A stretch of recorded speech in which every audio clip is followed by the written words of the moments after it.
Hey everyone. How many folks do we have here? If you can hear me, let me know. If everything is working fine. Bunke, can you try to talk to make sure that everything is coming through fine? Good afternoon, good evening, good morning, wherever you are in the world. It's Yeah, good to be here. it is. Thanks so much for joining, by the way. Um, we have my friend Bunke with us here. We've been talking so much theory stuff for the past few months. Um, I could confidently say that like 50% of the ideas that I try to pitch to people online, you probably have a hand in all of them.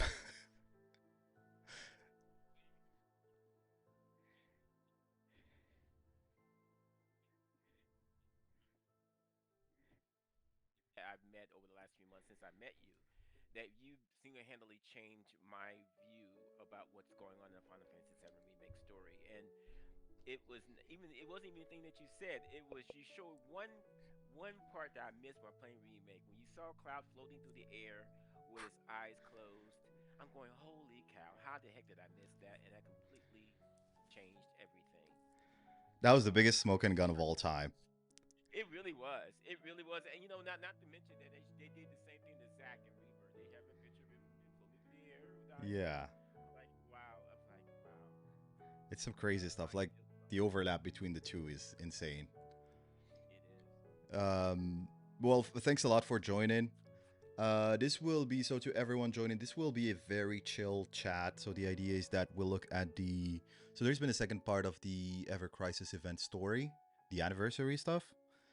um, which I think, I don't know, personally changed my opinion on a couple of things, though it was not really surprising. We'll talk about that. And the other thing is looking at Dear Destiny. So we have a fan translation of the Tifa section. So hopefully we can finish it within time. So I have a couple of hours. And having Bunke here chip in with his input as well will be great. We might, deviate and go into all sorts of different stuff. But this is the agenda for now. Roland, thank you so much for joining today and letting us know that we can't hear Bunke well. Okay. Gonna boost his volume a bit. Hopefully it is right now. Can you try again? Testing 1 2 3. 1 2 3. Okay. Okay. Hold on. I can just literally match the same volume as mine. I think that now you should be coming through fine. Testing 1 2 3. Hopefully that's good. Yeah, I think so. If there's someone to let us know whether that is good or not. Okay. Hopefully, well, this is literally the first time, guys, that I will have someone over here, and I'm really happy to have Bunkai with me. But at the same time, I am not really used to the technical challenges that might come with this. So I'm trying to navigate this in a way that doesn't crash the stream or make everything sound not good. So sorry if that happens, but I'm really trying to make sure it all works well. And if you hear something not fine, please just let me know because yeah, I still don't have like the whole monitor and stuff very well very well set up. Well, that's actually a great question by Darkspell27, who I don't know at all. No, I'm joking. That's actually my wife. She's asking whether she can watch this or if she will be spoiled. We were literally just talking about this a couple of minutes ago. You will be spoiled if you watch. Um, yeah, so the Ever Crisis is spoiler territory. And I think Dear Destiny to a certain extent. What do you think, Bunke? Right? She's in chapter 9 of Rebirth, by the way, Mm, and she has vague knowledge of the OG. She hasn't played it in full. right. I would say that both, even Dear Destiny, even though it's not relevant to the plot, the part of the game she's playing directly, but it is relevant to a certain relationship between two characters that she's not aware of yet. Yeah, that's true. Yeah. Yeah, there are a lot of important things there. Yeah, that's true. Yeah. Now that you phrase it that way. So, yeah, it will be spoiler territory. But shout out to my wife, who I love so much, and thank you so much for giving Final Fantasy VII a chance, finally. Although I know that she's absolutely hating Rebirth. Uh, I she loved. really, I have a request. When she's done with it, when she's done with the second game, I would love for you to bring her on and just talk about what her experience has been like. It's remake and rebirth. Hearing a fresh perspective will be absolutely would be priceless because there's so very few of people um, that are new to the Final Fantasy VII story that we can talk to that we all know. So Yeah, we are planning on doing that. Um, we're kind of tongue in cheek because some of the opinions she probably has on Rebirth, I relate to because again, going spoiler free as much as possible, it feels like you're doing nonsense stuff during the whole game, at least for like 80% or 90% of it. But this is also the way the story is designed and kind of makes sense when you know the overall FF7 story. It's a bit, if we try to explain why, we'll get into spoilers. Um, so we're kind of being careful because I don't know whether how her feedback is going to be, and she's very honest. But I really want to have her on. I think it might be either a live or actually interview her and try to get her feedback as a new player. And there's this thing that we spoke about a couple of weeks ago where I feel like the newcomers are, I'm not going to say, put aside from the fan base, but we're like assuming that they just have to go back and play the OG when they literally are, being considered almost the same level by the developers who are telling them it's fine for you to start with the remake series. And so this might feed into that because getting her feedback is, I think, a great idea to, or a great way to know what newcomers are feeling about the story, at least halfway into it or like 60% or whatever.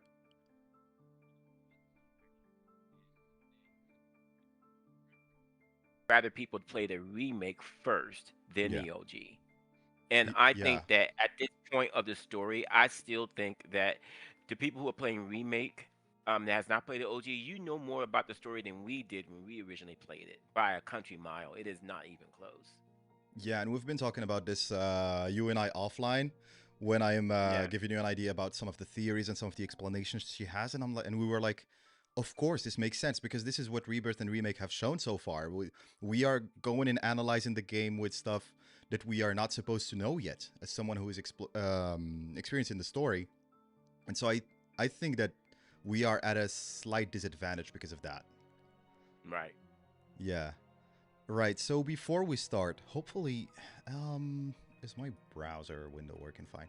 So very quickly before we start, I wanted to give just a heads up on our friend Schrodinger's baby seal, who I'm sure many of you in the community know. Unfortunately, we've heard last few days that he has not been feeling well, and that he's had some major health issues while abroad. So I just, the community here is very small, but every little helps. So you can go and follow him on Twitter to get updates, or on X to get updates on his situation, on his health. And if you can help him, please, please do so. There's a link to contribute, to donate. We wish him a speedy recovery. Schrodinger's baby seal, or Clark, has been amazing for me personally in the community, and I know that everyone loves him because he's a very nice guy. I think he does a great job at making sure everyone feels welcome, and that the community is more united than the opposite. Unfortunately, health is the most precious thing we have, and sometimes comes things come unexpectedly. So if you can contribute in any way, please do so, and I will drop the link to the GoFundMe just on the chat in case you want to do that directly. Yes, I echo your points. I wish him Godspeed, and then yeah, hopefully he's back to um, being a pillar in the community that he's always been. And like I said, he's one of the first people I met in the Final Fantasy VII community that I really highly respect, and an incredibly chill guy to talk to. Um, and I just wish nothing but the best. Yeah, same. And we really wish him a speedy recovery, and just to be able to go beyond this major step and hopefully feel better soon. So we've been hearing, I think, just from the latest update that he's back home. He's feeling a bit better. That's really nice to hear. But we also know that the situation was difficult, and so there will be a lot of things that they need to do to manage it. So really wishing them a lot of yeah, speedy recovery, and a lot of good vibes, and sending them prayers. Okay, Ditto. cool. So I've dropped the link. Please check that out. Now, on to the first thing on the agenda, which is the FF7 Ever Crisis 2.5 year anniversary event. You know, I'm stuttering really bad because I'm hearing myself through the microphone, and that's not working. So I'm gonna kill the monitor for my microphone. Okay. Hopefully everything is still coming through fine. Um, right. So I will. So very small reminder of what this is, obviously. So I think I've posted a couple of videos on this last few weeks. So there's been it's 2.5 is a 2.5 year anniversary for Ever Crisis, the mobile game of FF7. Um, there has been a huge amount of discourse around how canon and how much of this stuff spoils part three and whatnot. Um, I think actually that the second part of the anniversary, which was released on Thursday, I believe it was, gave us a lot of input or insight into what the nature of this thing is. So this is why I was suggesting that it is a 15-minute thing, that we go over it quickly. I don't know, K. First of all, if you can, we spoke about it offline, but what are your thoughts on all of this? Because there is a huge amount of discourse on it. Yeah, the first half is far more interesting than the second half.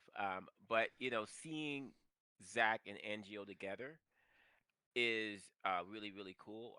Because a lot of people have hypothesized, and I agree that the odds of seeing Angio in the third game are pretty high based on what we've seen in the first Soldier, and seeing that Sephiroth's story. You remember how it began. You still don't know Sephiroth. That's the tagline that it started with, and it really shows to me how Genova has been manipulating things literally from the beginning since she's arrived on Gaia. Just about everything of note she's probably had her hand in, and that includes Sephiroth, obviously. And it's something that it's hinted to in the OG, but not really explored, and that's been going to be the common motif right now in Remake. Everything that's not really explored in the OG will be explored in Remake. And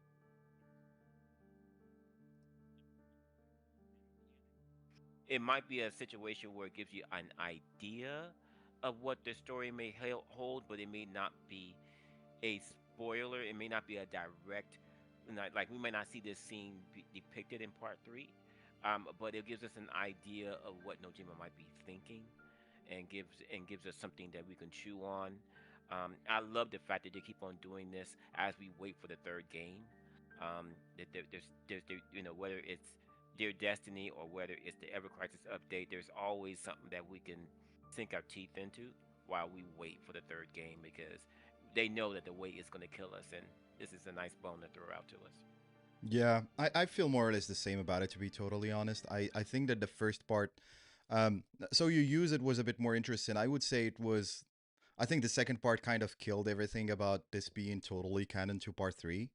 I'm talking about the second part of the event, killing Mm. probably any speculation about this being very big stuff that they will show in part three eventually, because it framed it as, what really surprised me is that they wrapped it up with the Buster Sword, the reunion flower, and basically saying it felt like this was really just all to enhance the anniversary more than give us anything for part three. And I really feel like the biggest problem that people have had with this event, because I've also interacted with other people from communities, like the French community, for example, who, from what I saw, really hate this and are like, why are we getting all this stuff in a mobile game which no one plays?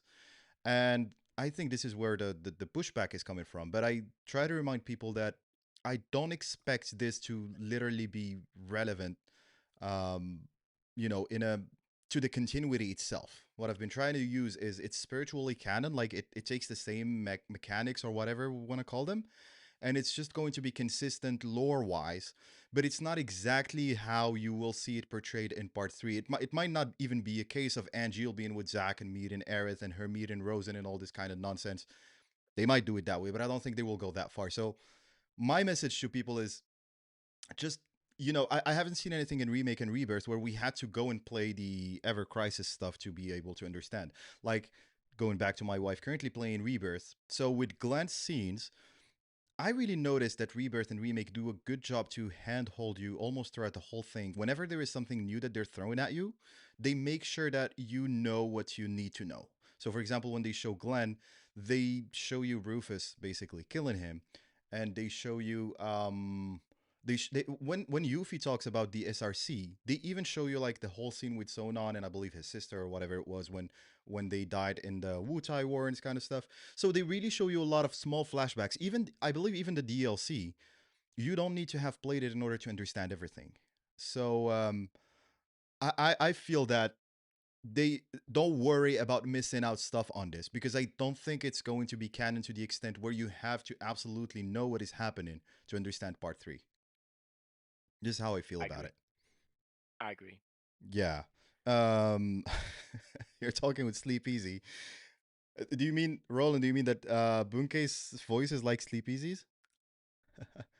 To me, is it Aerith's side of how she ended up back in Trilogy, her point of view of how she realized or go back to the party from the live stream. So yeah, I think that angle is interesting where you can think about it because there is that scene of Aerith opening her eyes and like looking into the live stream and well, the Mako pipe, which might give her access to the live stream. And we were all like, does this basically imply that she already has knowledge and she's now looking for a possibility where she makes sure that Sephiroth loses?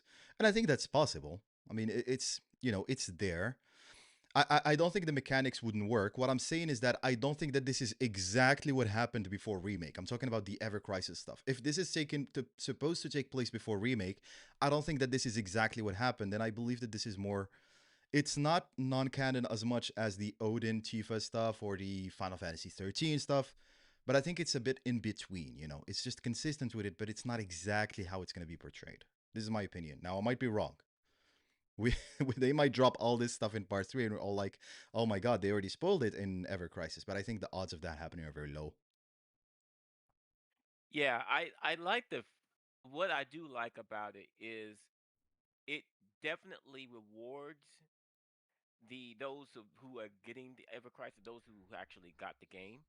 They definitely reward you if you have played Remake and Rebirth. And I do believe that even though it may not be 100% canon, I do believe that it might answer a big mystery as to what Zach's ending and intermission was about. It's based on what Zach said about looking for Aerith. And so because there's a lot of people that are really confused about him saying that he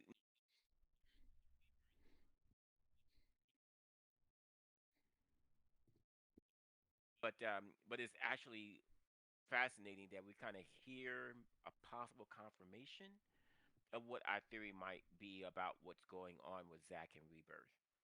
I agree. It's really just I think a spiritual way to portray his journey in the live stream rather than because all of this is anyway symbolic. This is what we are missing with the live stream. So a lot of it is really just intuition and connection between people in a metaphysical realm of existence that is helping people who are in the physical world. This is how we understand all the live stream stuff.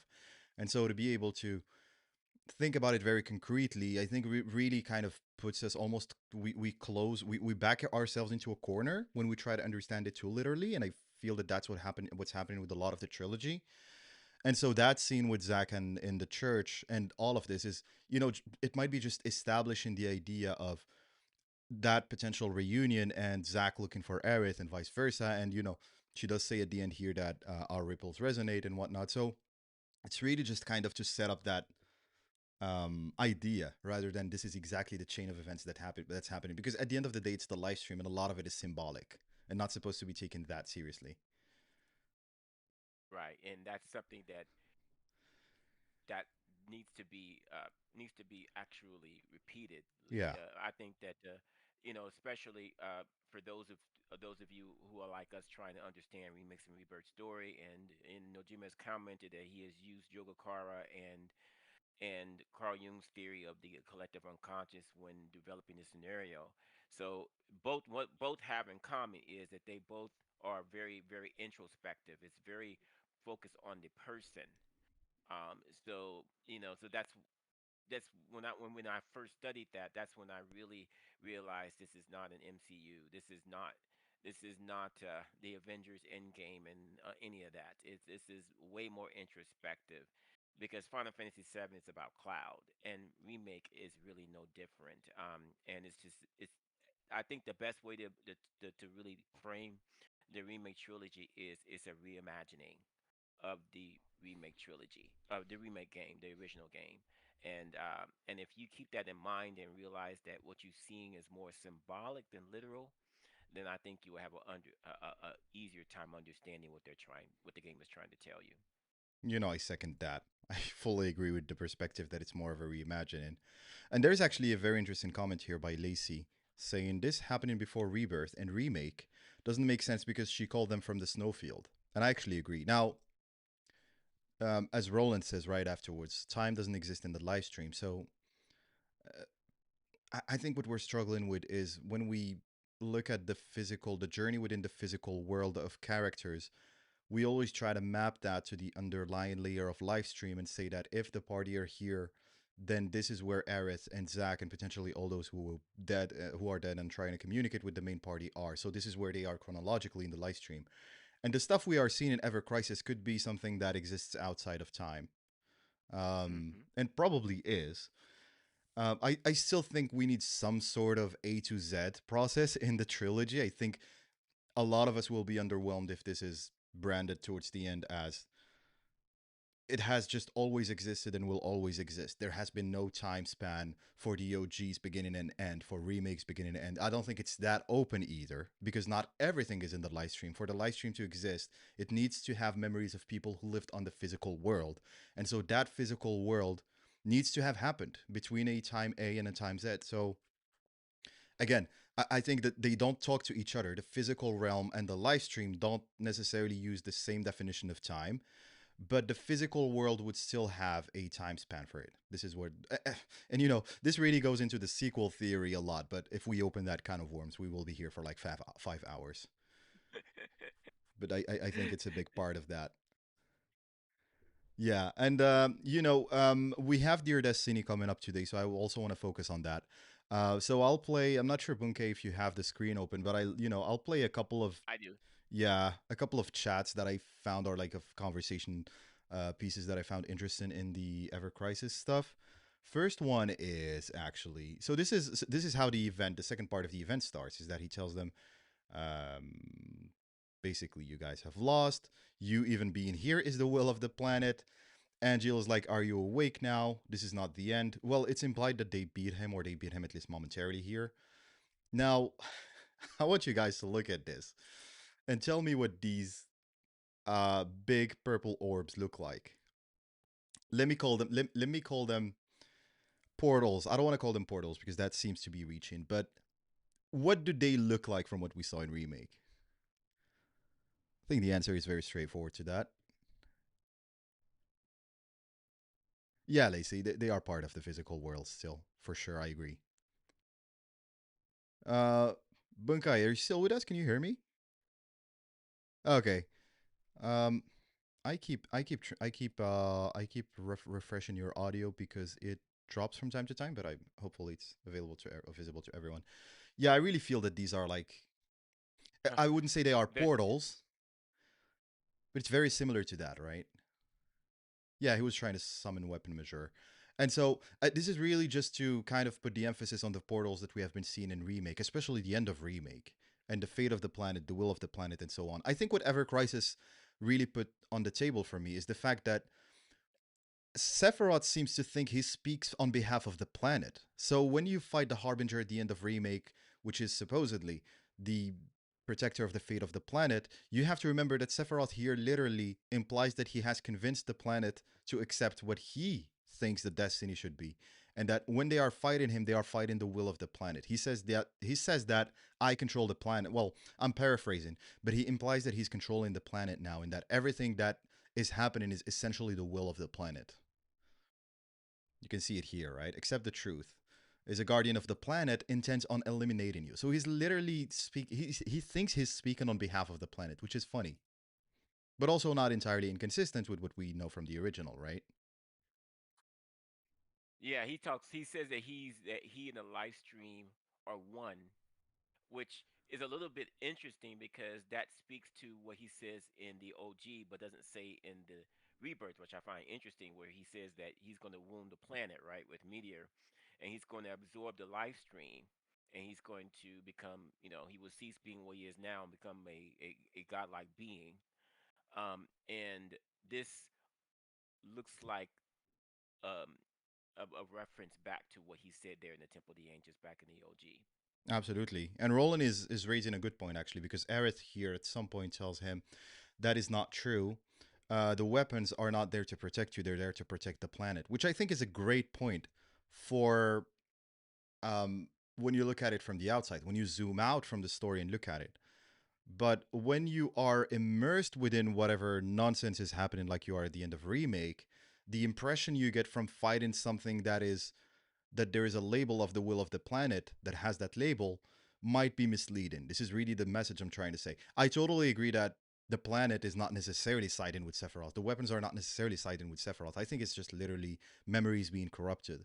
And so if we were to presume that there are like 100 whispers in the live stream, Sephiroth would technically just need 51 whispers to basically have the majority and control what the will of the planet is, if we wanted to like calculate it on a very concrete and even basic way. But this is how I like just to remember that the will of the planet is a very complex notion when you have these two sides fighting against each other. Are you implying that Sephiroth was already in control of the planet in Remake? So Tony, I'm not implying that he was in control of the Whispers in Remake. I don't want to sound too salesy at this point, but the latest Sephiroth video that I published, I believe late January, has a section which goes over the singularity, the stuff at the end of Remake, and what that means.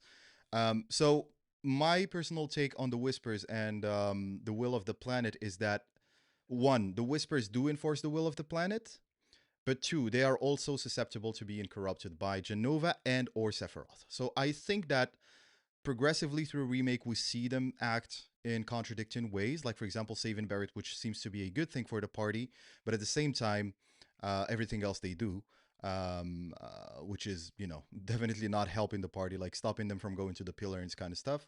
And towards the end, I think when you enter the singularity, you're definitely fighting whispers that are fully under the control of Genova. Now, Sephiroth appearing there, and the Ultimania talking about a different Sephiroth, might suggest that he actually sees that from afar and he wants to take control of that. And this is where the Sephiroth versus Genova's will comes into play. But I think that at the very least, the whispers you fight at the end of Remake are not guardians of the well being or the good of the planet.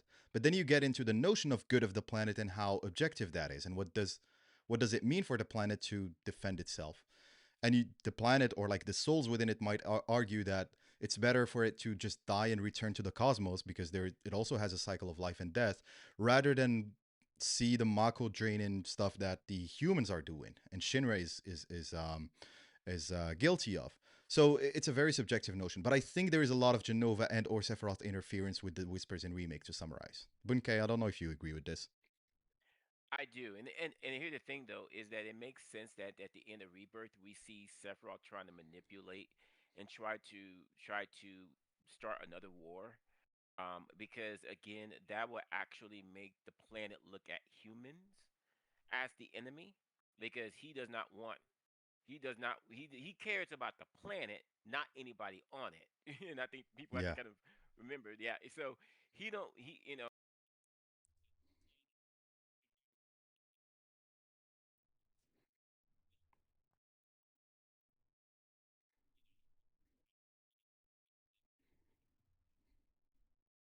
very much so. I think this is a good way of putting it. And I'm sorry if your audio cut off because again, I'm seeing it pop in and out. But I think the idea was, yeah. So basically, your idea is that Sephiroth wants to save the planet, but more in name rather than actually saving the planet. And Eris is arguing, well, the planet is not only the name of the planet, it's not only Gaia is saved, but it's also the souls within it. It's their memories. It's basically the well being of people there, where you can't just trap them in a stagnant live stream and call that, oh, the planet was saved. This is really the core of the fight, I believe, between the two. And it's nothing new from the OG again. And, yeah, yeah, yeah, just a reimagining again, going back to that. This, we're getting the story from a different perspective. I love the analogy that you gave about, it's like a you know a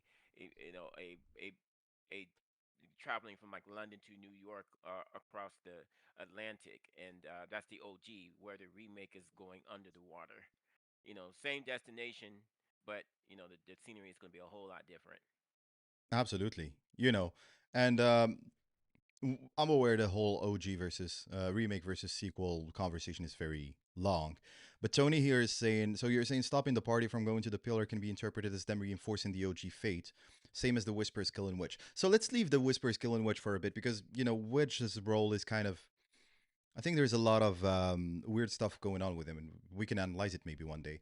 But I'll push back in a way on the first one of the protecting the OG fate. I believe that we only look at it from this lens because we have played the OG. I think that if you are a new player playing remake and you don't know that the pillar falls over Sector 7, what would actually be your interpretation of the whispers stopping the party from going to the pillar ahead of time? I personally, if I didn't play the OG, my interpretation would be that these whispers want people to die. That's literally the only thing that's. These whispers are enforcing a fate which seems to be the death of people and the death of whoever opposes the plan of the villain, right? And we can go in all sorts of different directions. It's just that considering that it's the fate of the OG is not something that would work with the fact that you're not supposed to know what the OG fate is anyways. And we spoke Yes, about this at the that's beginning. Yeah. yeah, that's a key point is that we have the misfortune of knowing how this ends, and that might be clouding our judgment. Going back to what Sephiroth said, it might Yeah. be clouded eyes and see nothing but shadows. But the thing about it though is that my theory is something that I think that remake and rebirth is speaking to. The original fate of the planet was destruction. Even Bugenhagen in the OG believes that the planet is doomed, irrespective of what we do with Sephiroth. He even says it. He tells Nanaki to try anyway with his friends, but I think that that's what this is what the story is telling us. I think that the story is telling us that how it ended in the OG, it wasn't like predestined that was going to end that way. It could have been a whole different ending. That would have been a lot more bleak had it not been had it not been for certain things that have happened, which we're going to see obviously in heading into the final act. Absolutely. And I think you phrase it well there in the sense of one way I like to think about it is the OG, or at least, the headlines of the OG is probably what the synthesis was between the initial fate of the planet that we defied in Remake and the opposite, which is the White Whispers. So if you have the Black and the White Whispers fighting against each other, you have the planet is slowly dying. You have Sephiroth who wants to basically punish humans for slowly draining the planet, and you have Aerith who is like, yes, there is a normal cycle of life and death, but you want the planet to survive eternally just for your own selfish reasons. So I'm going against that.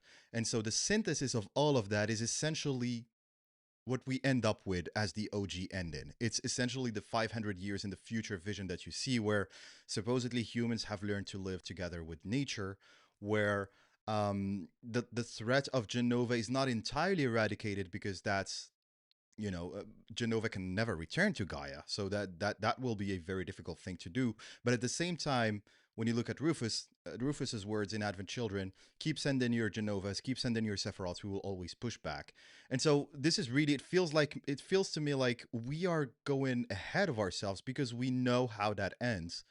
But if you really just remove the first layer of I know how the OG ends, as you said, Tony here, that would be your interpretation too of, hey, this is actually just the whispers are literally just trying to destroy things. And they are saving Barrett, but I think that just confirms the notion that there are good whispers and bad whispers, if we consider that the good ones are in the white live stream and the bad ones are in the black live stream, supposedly. Right. I mean that's what how because remember that back in remake,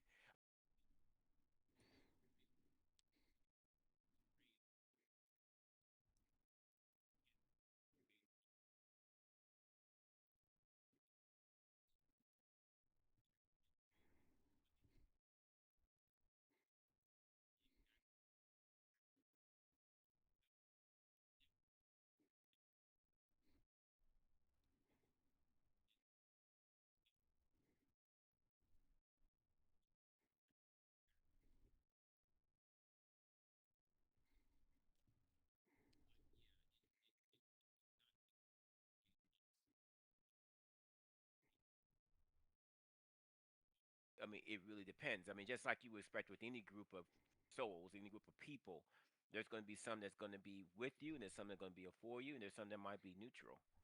Absolutely.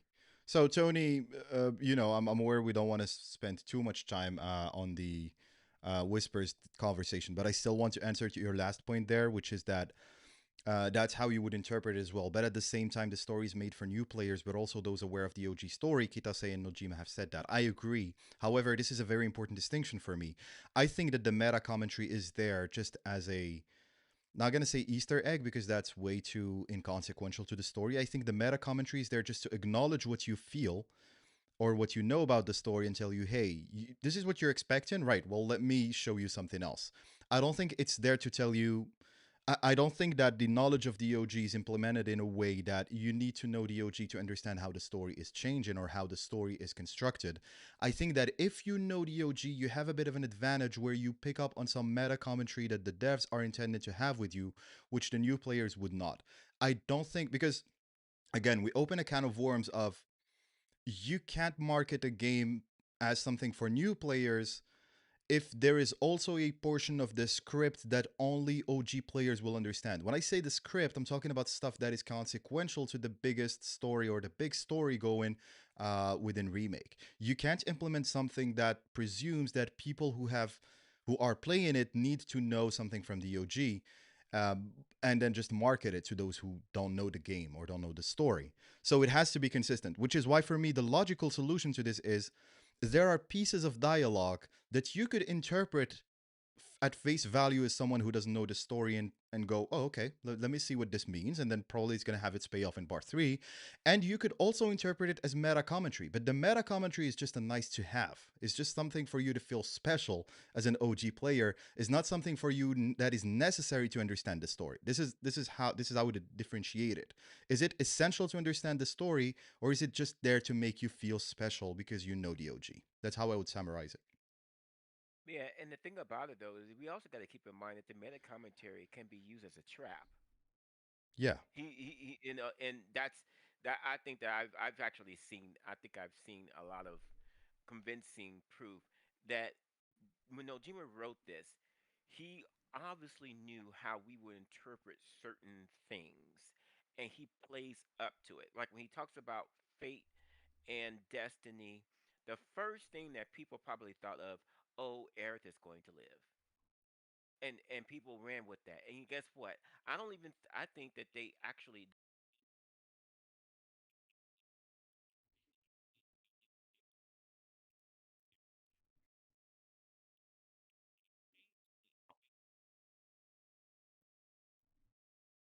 the reason why I even say that is because Cody Christensen actually said that he recorded the lines of Cloud's monologue about, my fingers are tingling, my mouth is dry, she won't, Earth won't, she won't get mad and angry, et cetera, et cetera, et cetera. He recorded that, and they did not use it in Rebirth. In other words, what we got shown of Aerith's death in Rebirth was not originally, probably not originally how they had it. I think they probably had it like the OG, but just to throw a curveball because of what people might have assumed happened at the end of Remake about, oh, now that Destiny is broken and it's uncharted territory, the unknown journey ahead. Okay, let's lean into that. And absolutely. they're doing it, and people are falling for it left and right because there's a lot of people who are convinced that Aerith is going to live. Now, even though that they have actually said that that Advent Children follows Remake. Well, she's still dead in Advent Children, so I don't. But even with people, even them saying that, people still are hung on to that notion that yeah, that Aerith is going to live and the story is going to substantially change. And people have to understand, you can add something to a story without changing what's there. Absolutely. And that's really what's going on here. They're adding stuff to parts where the OG didn't really give a whole lot of explanation of, like the Gi, for example. Yeah, But it's not changing what's already there, and that's what I think that a lot of people need to start realizing. I fully agree. And this is why, for me, it's you're remaking something with the context of 20 years of compilation stuff being added, so it has to acknowledge that, and it has to work on making the way, if someone is new to the FF7 compilation and they start with Remake, Rebirth, and Part 3, and they eventually watch Advent Children, they need to understand the things need to be consistent with each other. They can't go in and play Remake, Rebirth, Part 3, and then when they want to watch Advent Children, be told, oh, well, you know what? Advent Children actually um, is something that only happened after the OG, and despite Remake reimagining the OG, it did not really integrate stuff from Advent Children or from Dirge of Cerberus, some this kind of stuff. So it's kind of its own thing. That's not going to work for someone who is getting introduced to the remake trilogy, to the FF7 compilation.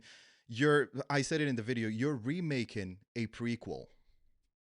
Literally, you are Yeah. remaking a prequel, and you need to be aware of its subsequent resulting works. Joe X0F, thank you so much. You are literally the first super chat on the channel. So thank you so much. Keep up the great work, my man. I love your theory videos. Thank you so much for the love and all the appreciation. You guys have been amazing over the past, what was it, 8, 9 months? So thank you so much. Yeah, if I can actually piggyback on what you just said, it's like to think about this. In Rebirth, before Rebirth came out, they put Advent Children back in the theaters. They created a new featurette for it where they talk about Rebirth. You're saying that they went through all of that to put Advent Children back in the theater only for it to be retconned down the road. Now ask yourself, does that really make sense? How confusing. That would be confusing even for the Final Fantasy VII fan, but how confusing would it be for someone who's new to Final Fantasy VII to be saying, well, this is a story. Oh, actually, no, this is not a story. This is a possibility. That would be absolutely just a complete mess. And it's just, I just don't see it. I totally agree. And it's a marketing disaster in waiting to happen. If you are marketing this as a remake and you're being all secret about it, and it's like, oh, well, guess what? You have been playing imagine a new player who has been playing it since 2020 and is really engaged with the story and is like, this cloud guy is annoying. What's going on with this cloud guy? And like, why is this Sephiroth dude able to do all this live stream shenanigans and whatnot? And towards the end, only like the last 20% or 10% of the game, you're telling them what you started 7 or 8 years ago is something that you should have played DOG to understand. That is a marketing disaster. That doesn't work, I right? mean, yeah, that doesn't work, and that would just first of all, I think a lot of other theorists has actually picked up on this well. I mean, if you start going on the sequel train about Sephiroth going back in time, you will create so many paradoxes, and there's no real way that you can explain that way adequately, in my opinion. I mean, because like you pointed out once on X, if Sephiroth went back in time, why didn't he just go back to what before Cloud defeated him and threw him in a live stream at the Nibelheim reactor? Like that Absolutely. would have been, yeah. I mean, that would be just the easiest way to prevent that. I Yeah, mean, yeah, it's just. I mean, time travel is not part of the Final Fantasy VII story. If it was Final Fantasy VIII, that'd be different, but yeah, it's not. So,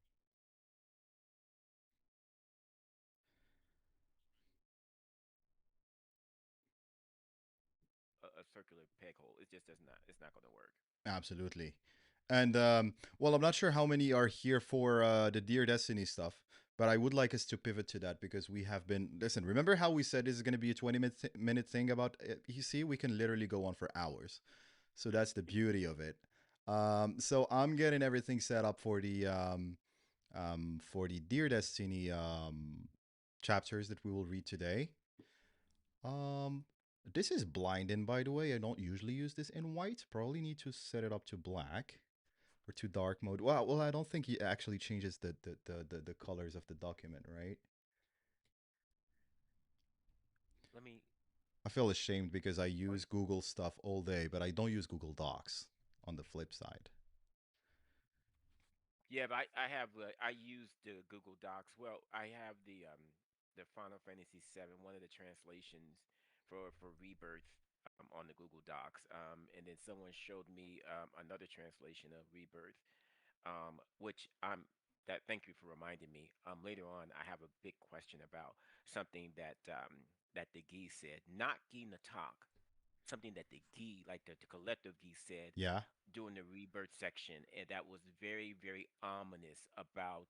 Because you know me, I'm very suspicious about everything that Gee Natak says because he is um, he seems like that he's being truthful, but he seems like he's very wise, etc. But he's to me another version of Sephiroth, where it's lie by omission. I don't Absolutely. think we're getting a full story, especially when it comes to his home planet and how. Because my first question is, well, how the heck did you survive, and your friends here, but nobody else does? Yeah. What happened to you guys? But again, I'm we're about to get into Dear Destiny, but I want to ask you something about that later on because I think you'll be fascinated.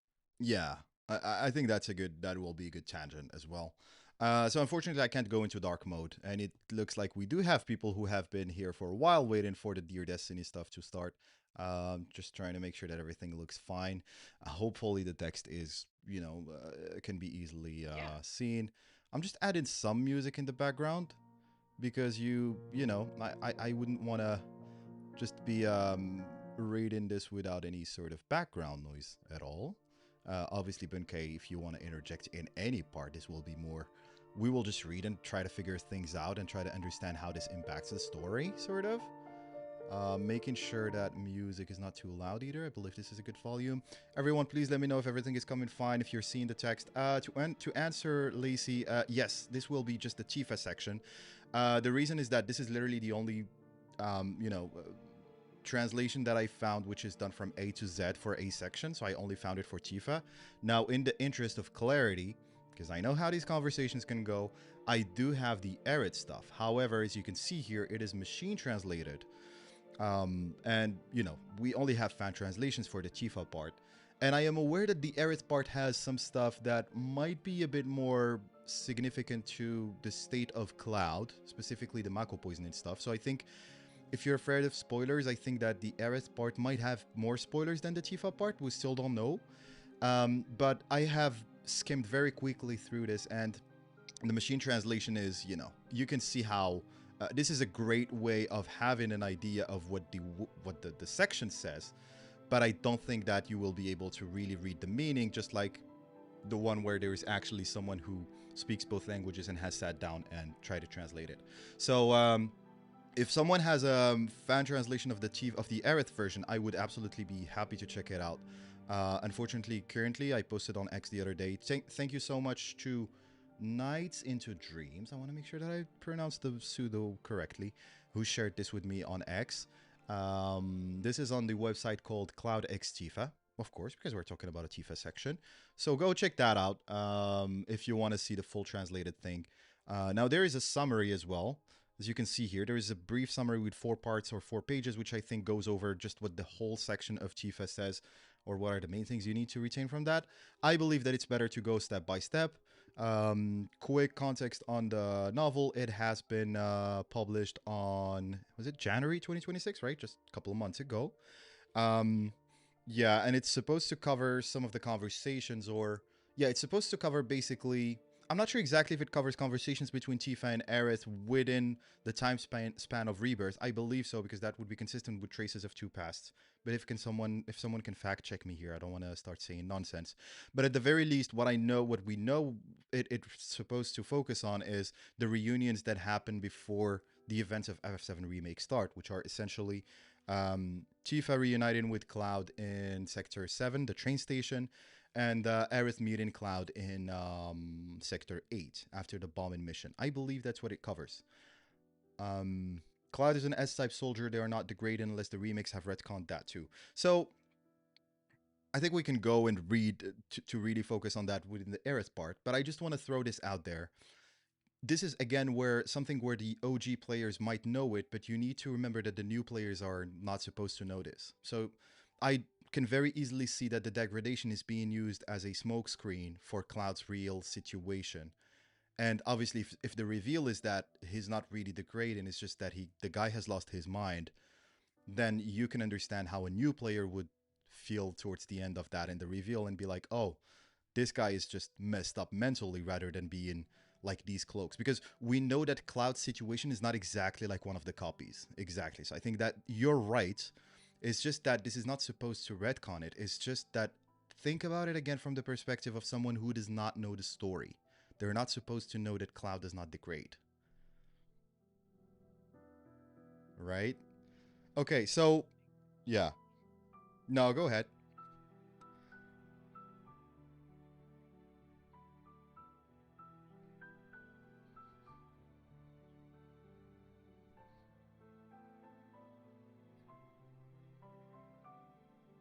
Upon in the OG, from the OG, is that Cloud's identity crisis was imposed on him. It's not just a because of trauma. I think this is Genova and Yeah, Sephiroth literally fighting over Cloud's mind. I mean, I think this rabbit hole goes deeper than most people. This is not just about trauma about Cloud's past. There's actually I mean, he even says it in Rebirth, where he says there's like different people inside of me, right. And he and hears yeah, and voices. yes, he hears voices. So I really think that something that we really didn't. It was only maybe hinted of in the OG, but in the remake trilogy, they really are hammering down that this is not just Cloud just suffering from micro poisoning and just recovering. It's not quite that simple. Yeah, absolutely.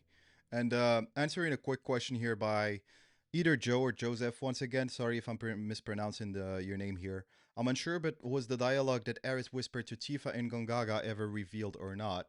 And actually, that is a great question because I do have potentially an answer for you. Let me show you that. Hopefully, I can very quickly find it. So the thing is that you can't see that in English. You can't see the dialogue in English, but you can see it in French and in Japanese. When I say you can't see the dialogue, it means that you can actually read the subtitles if you are not playing in English, which is weird to me. It just doesn't make sense. Mm. So let me look at the French version. So just to paraphrase, I think what she tells him is, what she tells her is everything is going to be fine. You don't have to worry about anything. So let me look at chapter 9, and I'm aware that we are again deviating a bit from the topic, but hey, this is, you know, it's all interconnected. It's the live stream. Yeah, yeah. And I don't want to put this on the shoulders of translation. I don't think it's a localization issue. I rather believe that this might be just I don't know if the English version of the game is being treated differently when it comes to what gets written in subtitles and how it gets localized versus all the other languages. Let me make sure I'm not just... There you go. So she says here, just to translate, she says tout ira bien, which means that everything will be all right. She says that in French. Now we can go and check it out in Japanese another day, but I can at the very least tell you what she says here. And it's funny because this is also what she tells Cloud when he is holding her in the Forgotten Capital. But that's a topic for another day. Right. This is fan service stuff. Hey, Josh, nice to see you here. Erit says you can do this in English. Does Roland? Does she say it that way, or is it just lip? Yeah, are we just reading her lips, or I'm not exactly sure if she actually says it that way. So I'm not sure what she says in English, but yeah, at least in French, this was it. Right. So we have about we can start with the Dear Destiny stuff, just to make sure that we cover that, because I promised that we would do so. I'm not sure we'll be able to go through absolutely everything, but we will try as much as possible, right? And we are here for a while. Let's say an hour, a bit more than an hour, and let's see how much we get. So technically, this covers pages 613 all the way to page 190. So it's 100 and say 84 odd pages of content. I don't think it's that long, so we could probably cover it. We might stop if there are things that are interesting that we want to talk about. If you want to check out the actual file we're reading here, let me give you the link in the chat. So the fan translation that we are reading currently is this one. Here it is. It is again the Tifa section, because I don't have the Erit section translated, just as a heads up. Okay, let me make sure everything is fine. Amazing. I believe we are good to go. All right, so let's start with the first one, which is reunion with Emilio and thinking about Cloud. So first of all, Bunke, you haven't read any of this, right? Correct. Right. So I'm very interested to get your intuitive take on things, because I have an idea. I've read some portions. I've read the summary and I've read some portions, but I wanted to do it a bit better on stream. Please, guys, make Can you let me know if the sound is coming fine? I put some music in the background. Is it too loud, too quiet? Just let me know. Right, so part one is reunion with Emilio and thinking about Cloud. November 20 is when all of this starts. So this is from Tifa's point of view. Every time Johnny came to Seventh Heaven, he talked about his dream of leaving the slums and starting a new business. He mentioned Junon as a possible choice. Tifa had never been there herself. He said, I'll go check it out and tell you what kind of city it is. So she asked him to visit bars and cafes and see what kind of menus are popular. As he showed the possibility of even moving to Junon, she told him, let me know once your plans are set. He perked up, hoping she might come with him, but she just reminded him that he still had unpaid food and drink tabs. He left the bar with a weak smile. She thought it would be fine to waive it, since it dated back to Monty's time, but he promised to pay it in full. It had been reduced to about half. So some stuff to set up Johnny's role in Tifa's life. Is ties to Rebirth here. Clearly, you can see that. Yeah, because of course of what we see from Johnny in Rebirth. Yeah, this is.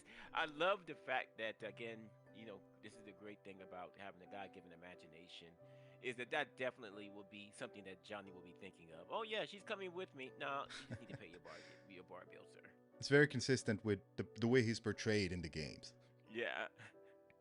Yeah. Although the bar had already passed the last order, a customer who had been coming in frequently since about a month ago placed an order for one final dish and drink. He was in his late 20s, always wearing a gentle smile. His clothes suited the slums, but their clothes weren't dirty or wrinkled.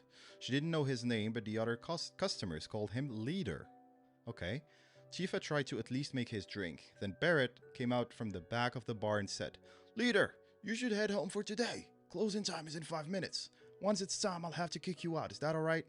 With a bit of a rough tone. I'm not going to do this for the whole stream, guys, by the way. It's going to be a bit tiring.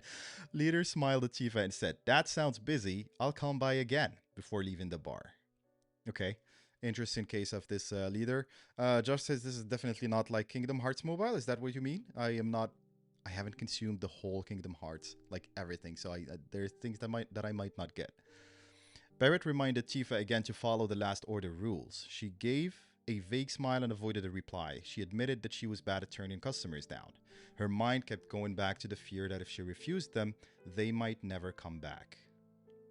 Yeah, and you can start to see some of the ways that Tifa's character is portrayed here, right? There is some insecurity about the way that Tifa kind of, I'm not going to say insecurity, but there are cases where she kind of tends to overthink stuff, her interactions with others, and how how she should react within certain situations, and I think it really feeds a lot into that.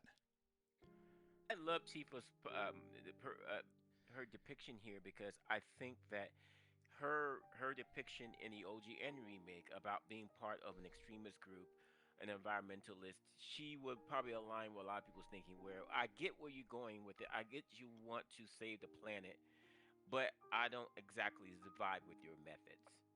That's very much it. And yeah, and I think that if we're the player, we probably would sympathize with Tifa's emotions the most, especially like in remake where she actually, when they were on the train on the way to the second bombing run, and she makes the comment to the Shinra middle manager that she doesn't want anyone getting hurt.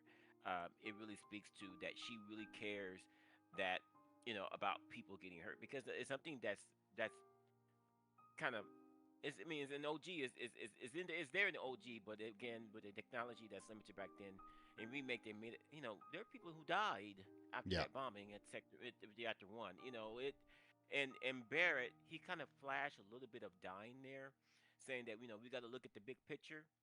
But absolutely. that's really Dine speaking, and because remember, Dine is supposed to be to Barrett as Sephiroth is to Cloud. He is someone that's completely lost his mind and lost his balance. Someone that is completely sees things in a very cynical way, and that is Barrett leaning more into the quote unquote dark side of the force there. Man, you have to be very careful, and of course that comes up obviously in Rebirth when he encounters Dine again. But I really like um, again how their personalities are fleshed out in Remake and Rebirth. Absolutely. And you bring up a good point because I do remember it being fleshed out a lot here within this novel because We also see it in the game. Tifa is kind of unsure about what they're doing, and when they have already started the mission, it's obviously there. She's kind of already on board, and there is even maybe believe a small disagreement that she has with Jesse and Barrett and whatnot. But here you actually notice that there is even bigger thoughts going in her head. So I think the more we go, we will start to understand what are some of the things that Nojima was setting up when thinking about Tifa's character and her attitude towards everything that Avalanche is doing. And it's a moral dilemma at the end of the day, right? Yeah. Yeah, yeah, and I honestly, if it wasn't for Barrett and Marlene, I think that Tifa might not have stayed. And I mean, 'cause remember, this is actually a more extreme version of an extreme movement, Yeah. a Barrett's avalanche, and so I think she would have left. But if it wasn't for her relationship with Barrett and Marlene, yeah, I don't think she would have stayed. I don't think she would vibe with their methods. Absolutely. Right. So moving on to the other section. So when Tifa told Barrett that tonight's sales were a record high and that with tonight's earnings, they finally reached their savings goal and fully paid off the debt Monty took on when he started the bar. I don't remember who Monty was, but I believe it was maybe the one who hired her at the beginning. I'll have to double check that. Barrett stared at her with his mouth hanging open. Then his face broke into a huge grin. Until the cleaning was finished, he kept muttering to himself, "I can't believe it! Seriously!" When Tifa returned to Stargazer Heights, Marl stepped out of room 203. She looked. Is room 203 where Marco is located? Where Marco Yeah, stays? I was gonna say, yeah, when you said 203, I had a flashback. Oh my god. That's exactly it, the flashback. And that whole scene is still kind of weird. When Jiva asked how he was doing, Marl sighed and said, "Same as usual. I don't think there's anything more that can be done." Wanting to lift her spirits even a little, Tifa told her about paying off the debt. Seeing the look of surprise on Mar's face, Tifa remembered the first time they met 4 years ago. Oops, sorry. Marl gripped her hands tightly and said, "You really did an amazing job," before gently patting her head. Tifa suddenly thought of her father. He used to pat her head often. But once she reached adolescence, she gently, and at times firmly, brushed his hand away.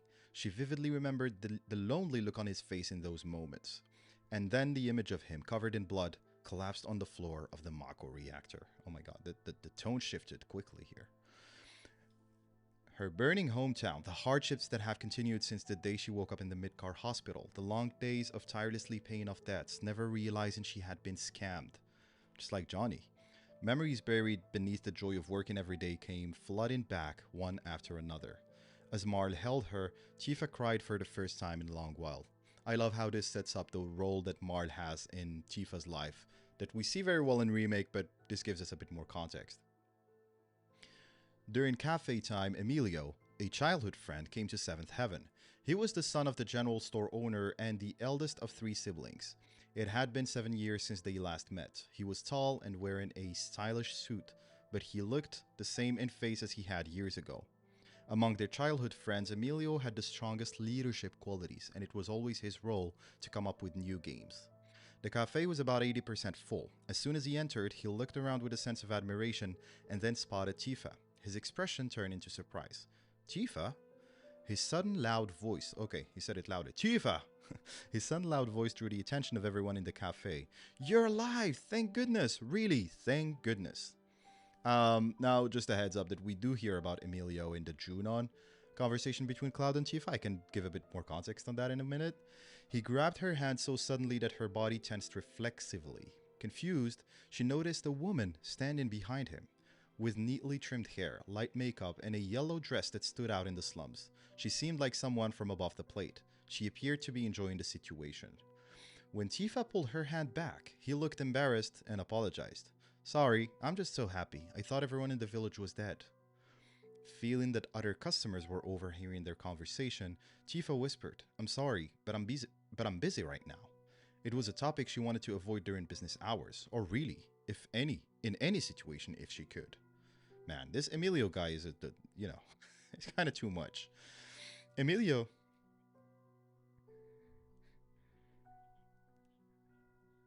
Doesn't want to talk about it. that does give a little bit of context to a question that people have asking in Remake is why is Tifa so hesitant about going confronting Cloud about what happened in Nibelheim 7 years or 7 years ago. And the question is, people forget she lost her father. I mean, her mother died years earlier. Now she lost her father too. It's just as much a traumatic event it is for Cloud. It is for Tifa. It's equally tragic for them. So people be wondering why did she's not really willing to go there. There's a great reason why she doesn't want to go there, and that's actually brought out here. She doesn't want to talk about it, especially in that setting. Absolutely. And I believe we also forget that Tifa was kind of KO for, I think she was also seven.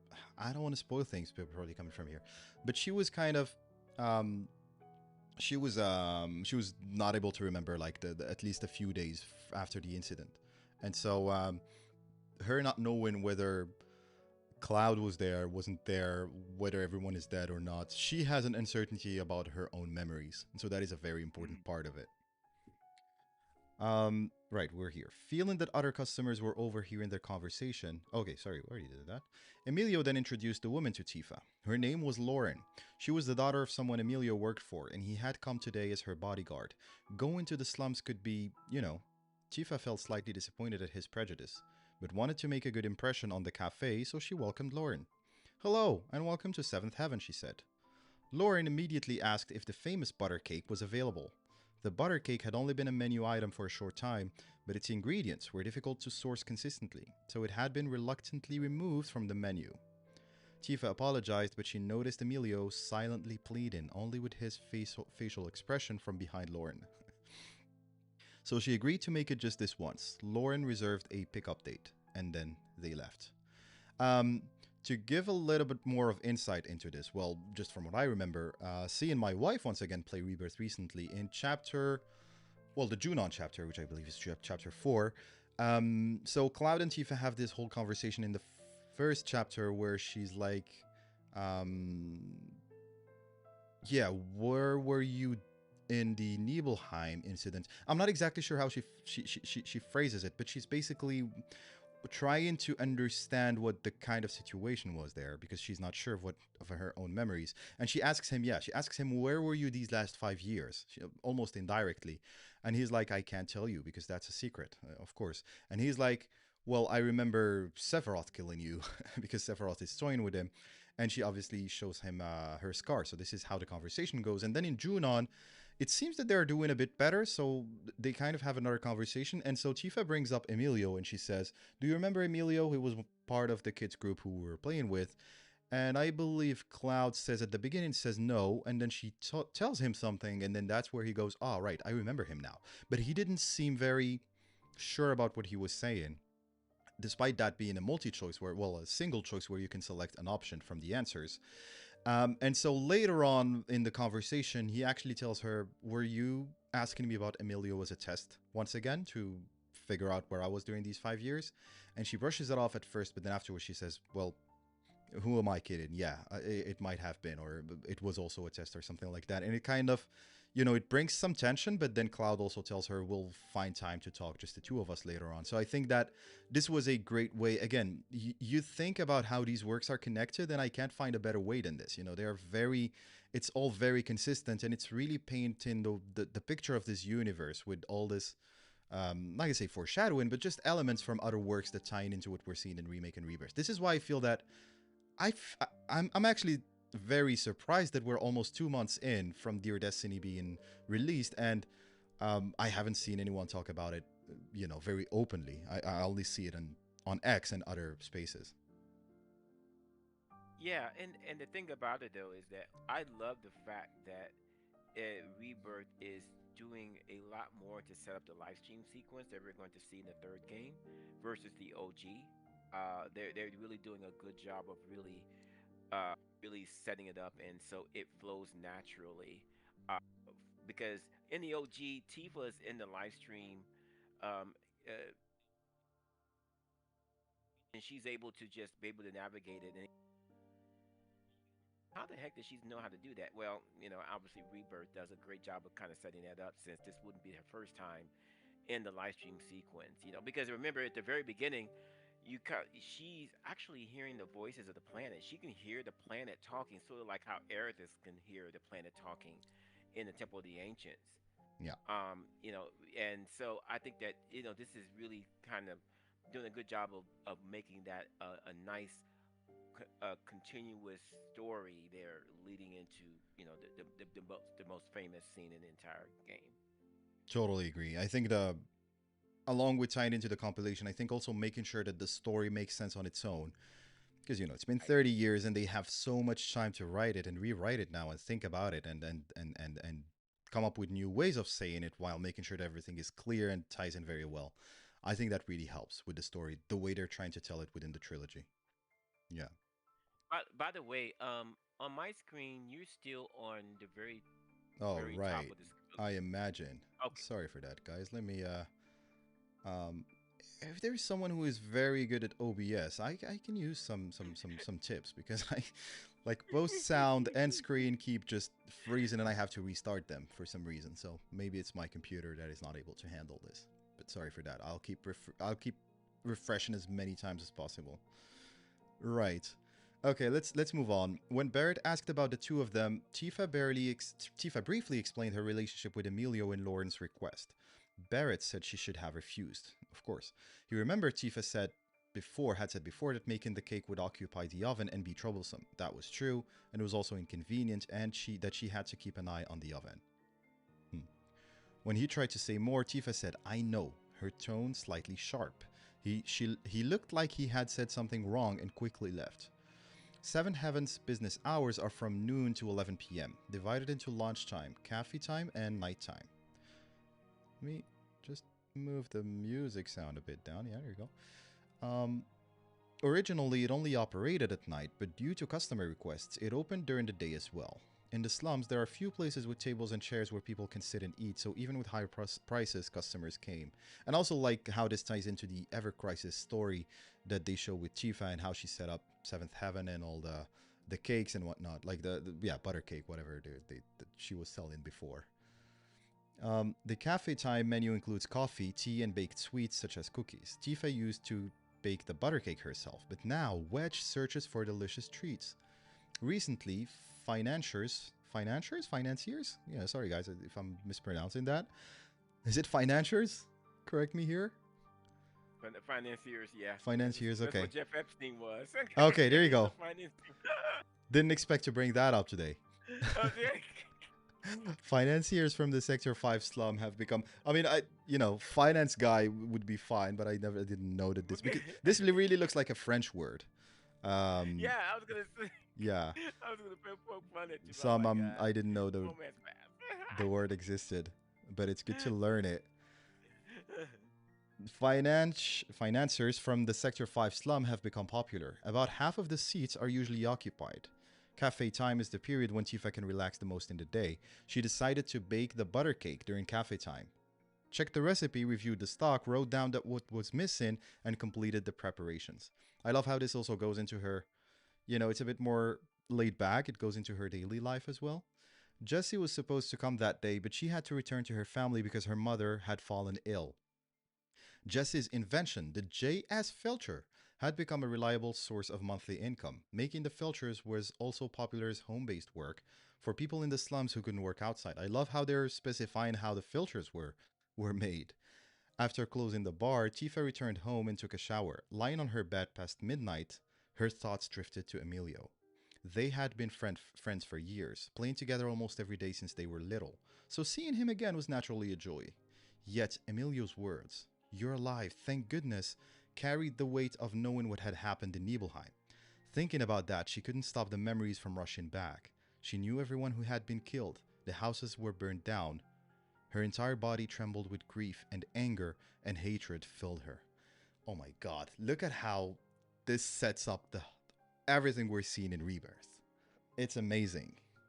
I love Yoshi, this. I hate you. I hate you, soldiers. I hate you. Yeah, That's what absolutely. Yoshi. But the guilt angle is I don't know if Tifa I don't know if I remember Tifa being, her character being explored from the guilt angle towards Nibelheim. I'm surprised to see it here. Yeah. Then came the guilt. Every time she thought of her hometown, it was the same. Learning about planetology had eased the burden a little for a while, but not now. I'm the only one left living happily. There you go. This is why she feels guilty, is because she survived and the others died. This is very, very interesting. Hmm. All right, so those were pages 6 to 18, I believe. Okay. Emilio came to the bar alone at night. He talked about himself at the counter. He was working at a general store in Sector 8 on the plate. So, full disclosure, I am a terrible reader. I don't read. I listen, but I don't read because I find it physically difficult to read. So I'm trying to do my best, guys. If you feel that I'm jumping in between paragraphs and stuff, just let me know because I try to keep focused as much as possible. It's a bit difficult for me, but I'm doing my best. I left the village because I didn't want to take over the general store, but in the end, I ended up doing something similar anyway. I feel it's the fate of my family. I tried looking for work outside of joining Shinra because that would have been too cliche, but it was hard. Eventually, I joined Shinra, but it was all part of saving up money to start a new business. A year later, right after I quit, I met Lauren's father and was able to work at his shop, he explained. Lauren's a good girl, isn't she? Both in looks and personality. She's the perfect girl from a good family, he added. Emilio had assumed that Barrett was the owner, but in reality, the bar was jointly owned by several people, and Tifa was one of them. When he realized this, he was genuinely impressed, which made Tifa happy. She even felt pride. Once the bar had quieted down, she served iced tea because Emilio didn't drink alcohol. She said she was happy to see him after so long. Emilio replied, I'm really happy to. It might be the happiest I've been since leaving the village. Now, cheers to Nibelheim. It's been a while since our tea party, she said, and they talked about the sandwiches at Tyler's house that had been so delicious. Tyler is one of the other kids, right? Yeah, if I remember well. Emilio fell silent for a moment, then wore that familiar mischievous look from their old times and asked, So, who did you like, Tifa? I mean, you knew Tyler, Lester, and me all liked you, right? I love how Cloud is not even part of this conversation. Tifa was confused. She hadn't expected the question now. She had enjoyed spending time with all three of them, and those were good memories. But she didn't see any of them as a romantic interest. Tifa was at loss for words. Looking at her, he nodded slightly several times. Do you remember that I said I would come to pick you up when I left the village? Dude, you literally showed up with your girlfriend. What's going on? Yeah, I remember. Seeing that troubled look on your face back then, I was in despair. I realized I'm not the one you like. It was because your family was right there. You said that in front of everyone, So she had made that face. It wasn't to hide romantic feelings. There weren't any to begin with. Oh my god, the dude is getting roasted. Oh, I've made you make that face again, Emilio said, straightening his back. That's okay. Back then, my whole world was Nibelheim. Within that small world, it was just that you were the best girl to me. I don't get it. The guy shows up with his girlfriend and he, he starts having these conversations with Chifa the same day. Dude, read the room. Emilio let out a sigh. As he rattled the ice in his glass, he suddenly realized he had said something inappropriate and hurriedly apologized. Sorry, I just said something really rude. Haha, Chifa thought it was a good moment to change the subject. Tifa asked about Tyler. He had joined Shinra too, but Emilio said it had been a long time since he left the company, so he didn't know much about him. At Shinra, I also ran into him once. I called out to him, but he completely ignored me. Same attitude he had as a kid. Still a weirdo. Yeah, what a jerk, Lazy, I agree. Weirdo? Cloud Strife, you remember him, right? A lot happened back then. He lived right next door to you. I actually realize I probably need to refresh the screen. Yeah, there you go. Alright. Just then, Johnny came into the bar and took a seat at the counter. He ordered the cocktail that took the most effort to make. Who's Cloud? Johnny asked. He's a childhood friend, Tifa replied. Then he turned his body toward Emilio. And who are you? I'm Johnny, a regular here. I live just around the corner. Kind of a big deal in this neighborhood. I'm Emilio. Tifa and I grew up together. We just reunited. Childhood friends, huh? And you live on the plate? Yeah. Hey Johnny, sorry, but could you give us just a little privacy? Well, could you give us a little privacy? There's something I want to talk to Tifa about. About what? If it's the slums, I know this place better than most. It's personal. My parents, sister, and brother, they died 5 years ago. There you go. She just threw that straight at him? Oh, Johnny fell silent. Chifa set the cocktail down in front of him. Sorry for butting in, Johnny said quietly. Chifa smiled. Emilio offered a polite nod. It was nice meeting you. Huh. Oh, that was Emilio who told him that. Okay, my bad. I I got lost with the quotes. Right. Just a reminder before we move on again that this is a fan translation, right? I just want if someone starts the video from here and think that this is officially translated, it is not. If you cannot guess by the website, it's cloudxtifa.com. So it's literally fan translation of that. And thank you so much for Nights into Dreams for providing me with the link. I don't know if they are behind the translation or not. They just provided me with the link. Thank you so much. So this is all we have. We only have the Tifa version. We don't have a good fan translation of the Aerith version. If you guys happen to find it, I really would love to check it out because I think the Aerith part is very interesting as well. And if we find it soon, then we will definitely check it out on another stream. All right, moving on. Guess I'll take my drink out on the terrace tonight. Sorry, Johnny. Don't worry about it. See you around, Emilio. Enjoy. Once Johnny was gone, Emilio spoke again. I want to know what happened to my family. You were in the village that day, weren't you? What do you know about it? About 3 months after the Nibelheim incident, documents arrived from Shinra. It explained what had happened to the village, my family's death, and declared Nibelheim off limits. So this is Emilio talking, right? Just to make sure that we are following through. Yeah. No letter had ever reached Tifa, but that made sense because no one knew where she was. Emilio carried the documents with him. Ooh, we're getting lore around the Nibelheim incident. On October 1st, monsters emerged from Mount Nibel and attacked the Nibelheim area multiple times. The villagers fought back, but the monsters used fire-based attacks, and the village was completely destroyed. A rescue unit was dispatched without delay. How convenient! How convenient! My gosh, I wish this was in the game. I Oh my really god. do. This is because this will add in another layer because we would be like, okay, maybe this is what happened. Maybe Sephiroth's version. Absolutely. Yeah, it doesn't isn't correct either. Maybe I mean, oh man, but yeah, Redemption continue on. arc. This is great. This is great right here. Gotta include this part of the redemption arc. He didn't do it. It was all a lie. He didn't do it. I love it. But upon arrival, the village was already fully engulfed in flames and no survivors were identified. While the possibility cannot be excluded that Mako leakage within company managed areas contributed to abnormal mutations, the scale and severity of this incident significantly exceeded all prior projections. As monsters have not yet been found or eliminated, Nibelheim has been designated a restricted area, and appropriate measures have been taken. Man, the Shinra propaganda machine is insane. Emilio stared into his glass of... It's crazy. A glass of iced tea as Tifa finished reading, then he looked up. I want something stronger. I read this the other day, and I love how it references Cloud's words with her when he meets her in... Well, when we start Remake. It was kind of a nice nod. Tifa made him a rum and soda, light on the alcohol. Of course. He said he was glad she remembered he couldn't drink much, glad that someone still remembered him at all. When Tifa asked about Lauren, he said, she grew up in a very different environment. Then Emilio asked how she was doing then. The document was full of lies, but Tifa thought that if he didn't know the truth, maybe he didn't need to. Knowing it would change his life. Wow. She's hiding a lot of knowledge. I was attacked by monsters and passed out. I don't know who lived or who died. I don't know what happened to your family either.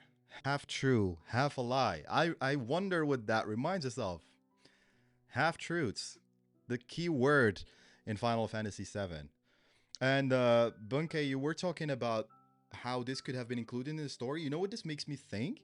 This makes me wonder if this confusion that Tifa knows the real version of events and everyone else is like, well, it was just monsters who spawned and started killing people, might play a role into part 3. I mean, who knows at this point? I believe Cloud knows.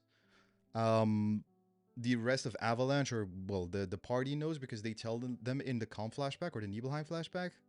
But I think that's about it, right? And obviously Shinra. Right, and it's interesting though because here, half truth, half lie. I don't see. She was attacked by. Well, yeah, you can call him a monster.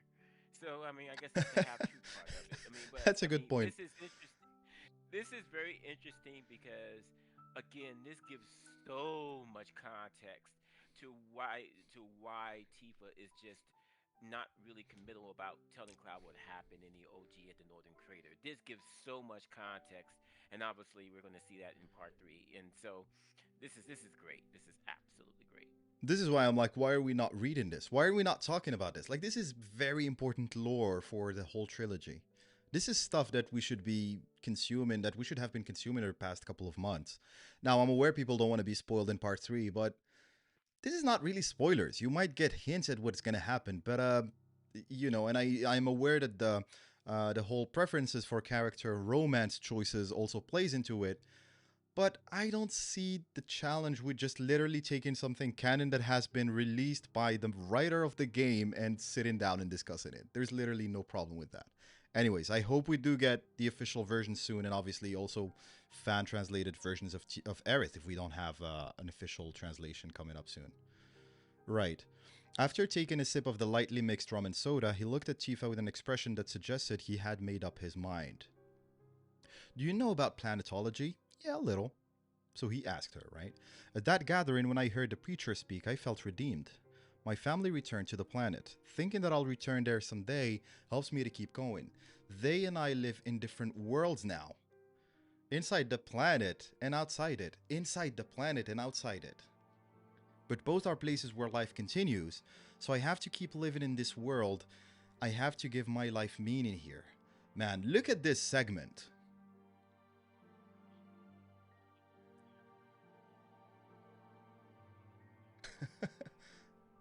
Sorry, let me. Can you restart that? Can you restart that? I just refreshed you. Yeah, go ahead. No, I was like, we need a sound cue or something, that lets when Nojima writes something like that, where we like, okay, we need to stop and reread what he says here because this is very, very very lore relevant This is here. insane. Yeah, and he. This is why I find some of the digs aimed at writers kind of unfair at times because these guys are literally putting lore out there that we are refusing to engage with for XYZ reason. I'm not attacking anyone. I'm not implying anything about anyone. I'm just saying this stuff needs to be discussed. That's all. But anyways, I mean, this is referencing Cosmo Canyon with the non-playable character that she's famous now because yeah, she talks about she basically gives the outline of how the live stream is. It's full of memories of real life events and the unrealized desire to planet, and she wants to meet her parents there who's dead, and it speaks to that. So this is obviously a reference to Rebirth. absolutely. That's why when it says, "Do you know about planetology?" the first thing that popped in my mind is, okay, are they going to mention anything about what's discussed there? And yep, sure does. It does. And um, I also think that the way it's phrased is very interesting because you read stuff like inside the planet and outside it. And we've been talking about like there's this whole conversation about the physical world, the OG world, quote unquote, being one of the possibilities. Now, full disclosure, I just want to take a step back. This is a fan translation for the third or the fourth time. I really find myself really have to re-emphasize this because it's very possible that the person, I'm sure they're trying their best to translate it to their best of their abilities, and think I would love to thank them so much for allowing us to consume this content here when it's very far from being officially translated. But you have to keep in mind that there might be small concepts which are where the meaning will be a bit different or where it could be interpreted a couple of different ways. I personally don't think that is the case here because it seems to be very consistent with what we have seen.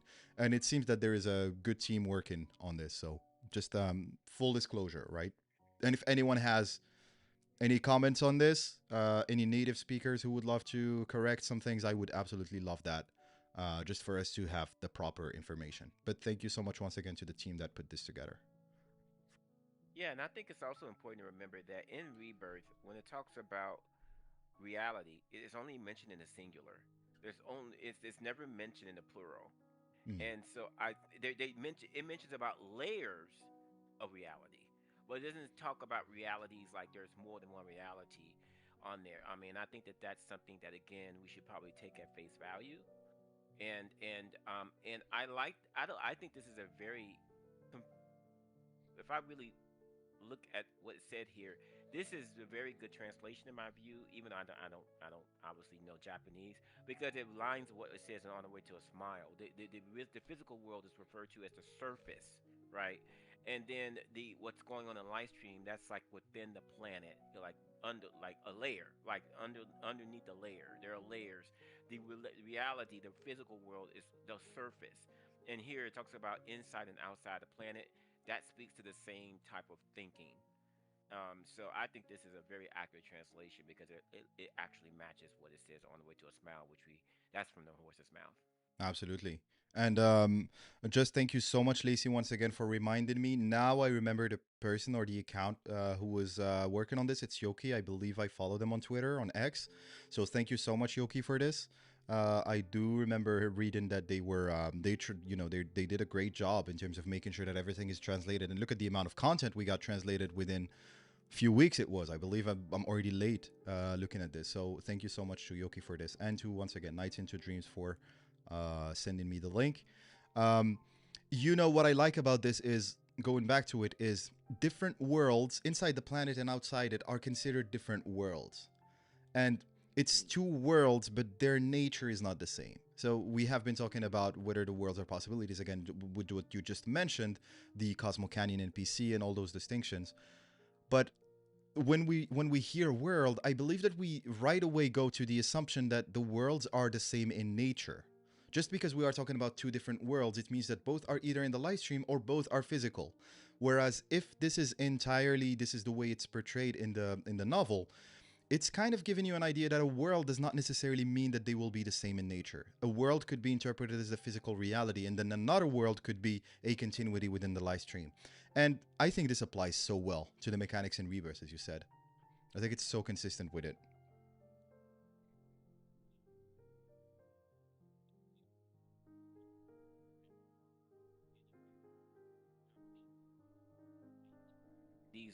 These are we want you to experience these worlds, these different layers, which speaks to Yogacara about the 8 levels of of consciousness and etc. So it's really yeah, it's all about context. The Yeah, context is very important, and you got to keep that in mind whenever you're reading anything.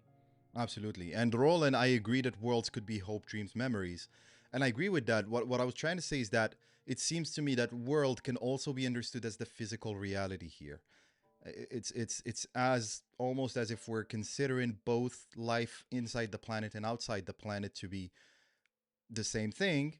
But obviously we know that their nature, in their core nature, they're not the same. It's just that with the terminology we might be just calling them worlds, if you see what I mean. Because the physical world is probably not based on hopes, dreams, or memories, though we do see live stream shenanigans. But there are still some distinctions, at least in my opinion. Yeah. All right. We are in pages 2036. Okay. This might be a series, actually. This might turn into a series. Besides working at a general store, he had started working as a secondhand furniture broker. Lauren's father was back in the business. When Emilio immediately tried to sell her furniture, Tifa could only stare at him in disbelief. This dude, we need to kick Emilio's ass in part three. I would love for the live stream sequence to have Cloud meet Emilio or something. I don't know. Just please give us a world where Emilio reunites with Cloud. One of the, in his live stream sequence, just give him a world with Cloud. Just let us have a couple of words with him in part three. That's all I'm asking for. This guy is insane. Tifa lost. Yeah, and I also like the fact that you listen to Tifa's interact. Are we reading this interaction between Tifa and Emilio? And Tifa, it makes me appreciate that Tifa and Johnny's relationship a little bit more. Johnny has an innocence about him. He doesn't really have an ulterior motive. He's just Yeah, stupid. it's yeah, yeah. He's very honestly stupid. He's Yeah. honestly dumb, and there's very you can appreciate that. There's no ulterior motive here. He's working for Shinra, so you know that's already putting some doubts in your mind about how honest this man is, considering who he works for. Yeah. And True. yeah, yeah. Yeah, I do. Yeah, we tend to like ridicule Johnny's character so much, but I do agree that when you compare it or just yeah contrast it to what we're seeing here from Emilio, it's insane. Roland is saying Tifa's lost memories have a physical place in the live stream. Well, I'm arguing that those are memories that are, you know, they manifest in a physical way within the live stream, but I don't think they are physical in the sense that like our world is physical at this moment if we were to assume that we are living within a physical reality and whatever, but like they are still different in nature. Memories manifest in the live stream as physical objects or places because that's the only way that your consciousness is going to be able to understand them. Now, the way it's all happening is not necessarily physical. It's just that they manifest that way. But I do agree, and to Bunke, to your point before, is you could argue that, you know, with the layers of consciousness and so on, the reality itself is a construct of that. And so that's where you would come to the maybe consensus reality, where it's based on hopes, dreams, memories of everyone. And so that's what we experience at a prime physical reality. But it's still based on the same, more or less the same nature. I still think that they would have Right. different levels of, not going to say reliability, but different levels of how, yeah, how real they are to everyone, or how much agreement there is within the consciousnesses that this is the world everyone lives in. Yeah, and I think that when you study Yogacara, and remember, I remember being, looking at this, using Google to like, can you break this down further? Can you break this down further? And the AI became very, very, very handy here. And Yeah, really, Yogacara isn't for people who hasn't not looked into it. It's not about MCU style different realities. It's all about your perception of it. That's what it really boils down to. In Yogacara, it's all about perceiving reality for what it is, of being a perfect mirror, of being able to see it fully without any delusions. And so when you read that about Yogacara, you can see obviously how it applies to the Final Fantasy VII story, who applies to it, how it's applied, and where in the story does it really apply. I mean, it doesn't. It really kind of it's really out there and very, very, very, very evident that what this is referring to. I agree. And we probably need some, we need a stream or a couple on Yoga Kara and Carl Jung stuff. Personally, not that I'm like I studied this stuff or anything, but learned a lot about it, and I think it applies very well, as you say. Yeah. Right. So we have, I think we'll do about 15, 20 minutes more, right? Just to see if we can get through a bit of part two. Okay. He said he changed the subject because he could tell she didn't want to talk about Nibelheim. He cast his eyes down, looking apologetic. Tifa had spoken about Nibelheim to only a handful of people so far, and she always found herself unable to remain calm. It wasn't only the pain of remembering the past, it was also the guilt of not wanting to remember it. She carried anger and hatred within her, yet still allowed herself to enjoy her everyday life. That filled her with guilt. The guilt of not fulfilling what she felt was the responsibility of those who had survived. You know what this evokes for me? This really reminds me of a way they are setting up, or they were setting up, what eventually becomes the trials that you see in Rebirth. Because we all were surprised by the trials and the fact that these seemed to incite anger rather than be about acceptance, or they didn't seem to come from a good place. And I feel that Right. with the live stream being manipulated from the inside, it really tracks because you have the feelings of anger and hatred being amplified, and the objective for the characters was for them to feel that anger when they look back on their past. And so it really explains why the Nibelheim flashback is what was put forward there for Tifa. Yeah, and the thing about it is that it also speaks to the first soldier about what happened with Sephiroth, and it and there is a common theme here. We see at the very beginning of Remake when Cloud first sees Sephiroth, and he tries to cut him down. Good Cloud. Hang on to that hatred, and Yeah, then in Cloud's trial again, he totally has fill your hollow heart with rage. I mean, and again, that speaks to how that's the classic the abused becoming the abuser, using the same methods that was used on you. You're trying to use that hatred and trying to get people to do the same thing. And this is the classic example of projecting your own insecurities and your own struggles on someone else. And yeah, that's exactly what Sephiroth doing is with Cloud. I fully agree. And I will admit that that was part of the motivation behind the last video. Not that it was not clear anyways. I think that was very clear. Right. First of all, what does responsibility mean? The word revenge inevitably surfaced in her mind.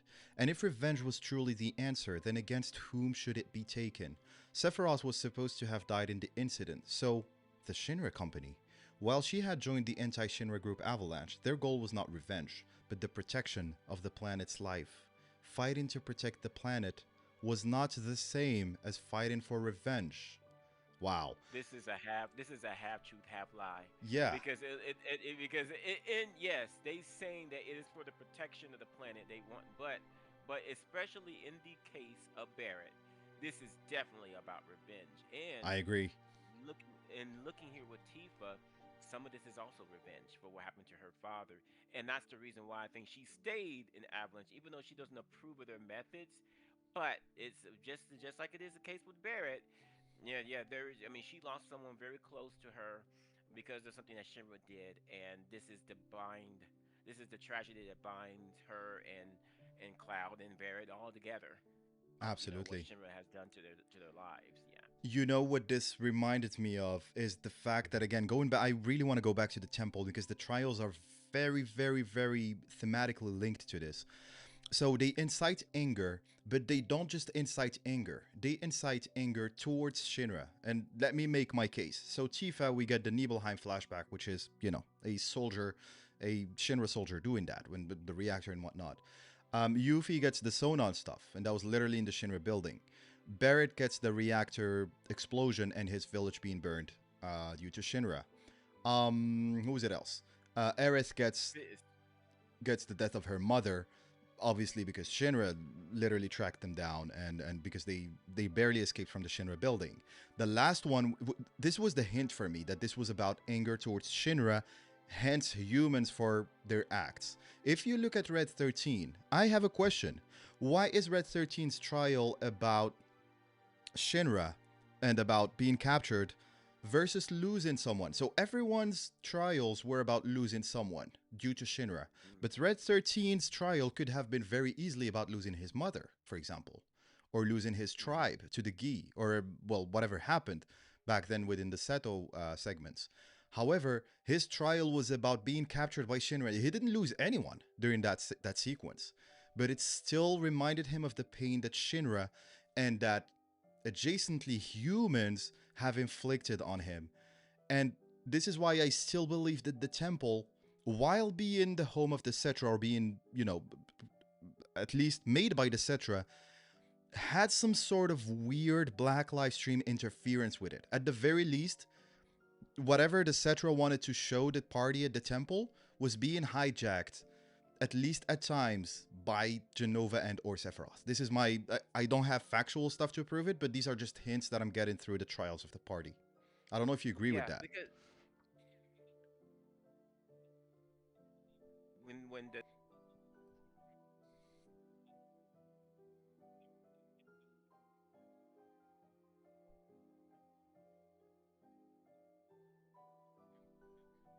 I think the first soldier, I think the biggest message that the first soldier is sending is something I mentioned earlier.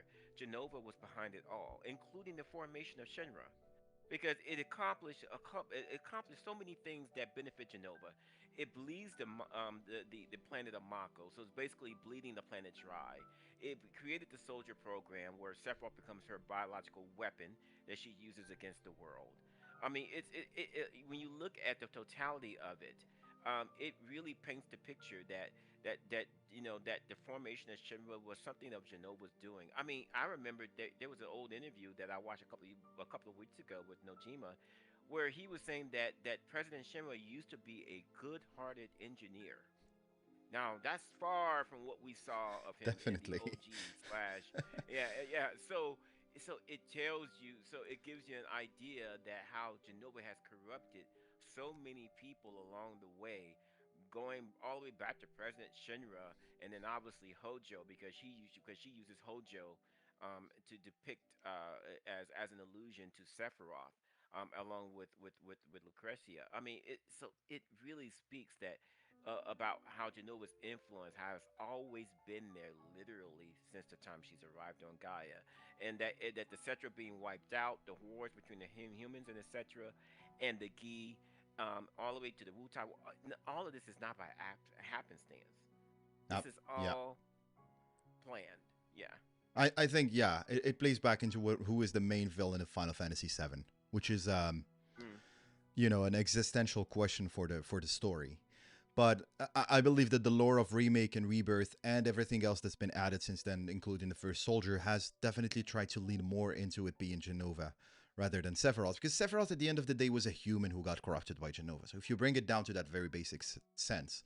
But what you're adding, which I really love, is the fact that you don't need to only think about Sephiroth. You need to go back and trace all the actions that humans were doing back then, which were supposedly also triggered even subconsciously by Genova. And Hojo could Yeah. probably be the perfect case for that.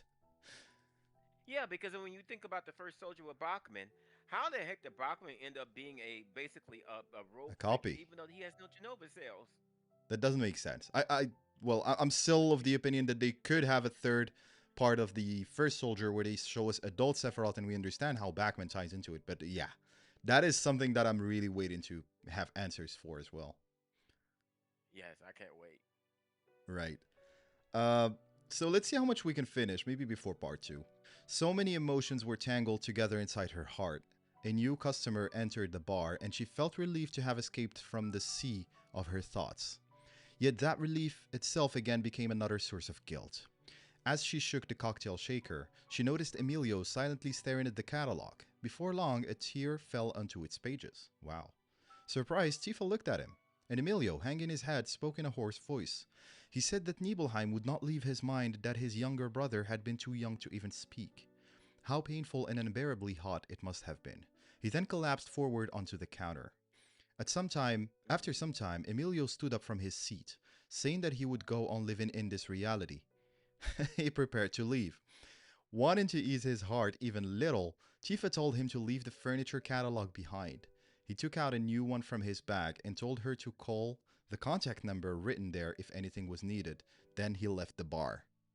I really love how this talks to the guilt. I'm gonna make myself live in a reality and whatnot. This is all very thematically consistent. Johnny returned to the Very. bar. Seeing that Emilio looked as though he had been crying, he tried to ask what had happened.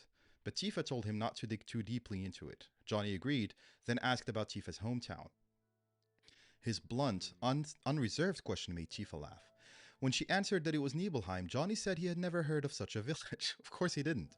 He then went on to talk about a dream in which he would move there and run a business together with Tifa. But she ended up replying a bit more sharply than she intended. Thinking that wasn't a good thing, she tried to take a deep breath. Then Johnny said, "Oh, you're taking a deep breath right now, aren't you? Calm yourself down." Tifa was surprised. "You really know me well," she said. "Well, that's because you're the heroine of my life," Johnny replied. Dude is just like jumping to conclusions. Tifa laughed. I know I'm not Tifa's hero, but he tried to continue, which made Tifa laugh again. Johnny looked happy anyway, just to see Tifa smiling. Tifa herself felt a little lighter, and she decided his cocktail would be on the house. So I misunderstood it the first time. I think he's just saying it from the sense of I admire you, like I really respect what you're doing, and you're a good inspiration for me, if I understood it well. Hmm. At night in her room, she looked through the catalog Emilio left behind. It was interesting. Most of the furniture in the bar was picked up by Monty from various people, and it's quite old. The catalog was filled with tables and chairs that would fit Seventh Heaven perfectly. When she tried running the numbers, she realized she could afford them with the money she had on hand and even buy the new oven. Tifa felt relieved and amazed that she could buy what she wanted without worrying about money. Tifa dreamed of Cloud. Okay, I think still a few minutes, but I think we will have the best cliffhanger ever for the next part of this. 13-year-old Cloud was on the water tower. She was watching him from the window of her room. Before long, Cloud noticed her and looked startled. So, just as a heads up, this is Tifa dreaming of Cloud. This is not like a memory, right? This is more or less like the trial, I believe? Okay, let's go on. "Why don't you come over here?" "Because you didn't come for me, Cloud. You promised you'd save me when I was in trouble." He looked confused. "Hey, be fair. He doesn't know anything. There's no point in blaming him." Feeling guilty about seeing him so bewildered, she closed the curtains. When she turned around, Sephiroth! was standing there. He grinned and thrust that long sword toward her. Cloud, help me! She opened the curtains she had just closed. The water tower was on fire. Cloud was gone. The regret of having rejected him turned into fear, and that was when she woke up. It was just before dawn. No matter how happily they began, dreams of Nibelheim always turned into nightmares in the end, even when Cloud appeared in them. Even though he was the boy I liked most in the village, no, in my life.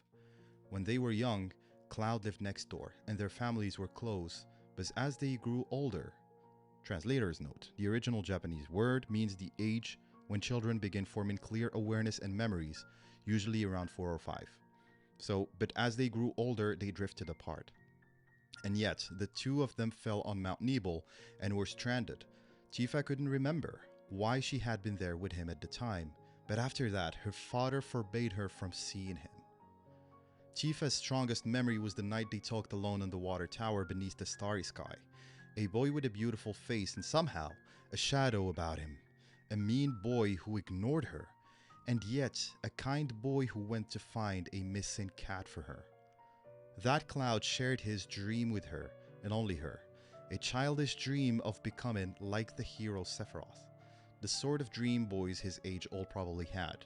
Tifa felt relieved that his dream was such an ordinary one. I remember it clearly that night. I remember it clearly. That night, I think I fell in love. But after he left the village, man, this is just the best. But after he left the village, she never received even a single postcard. Little by little, the days she thought of him grew fewer. And then that day came, the day the village burned.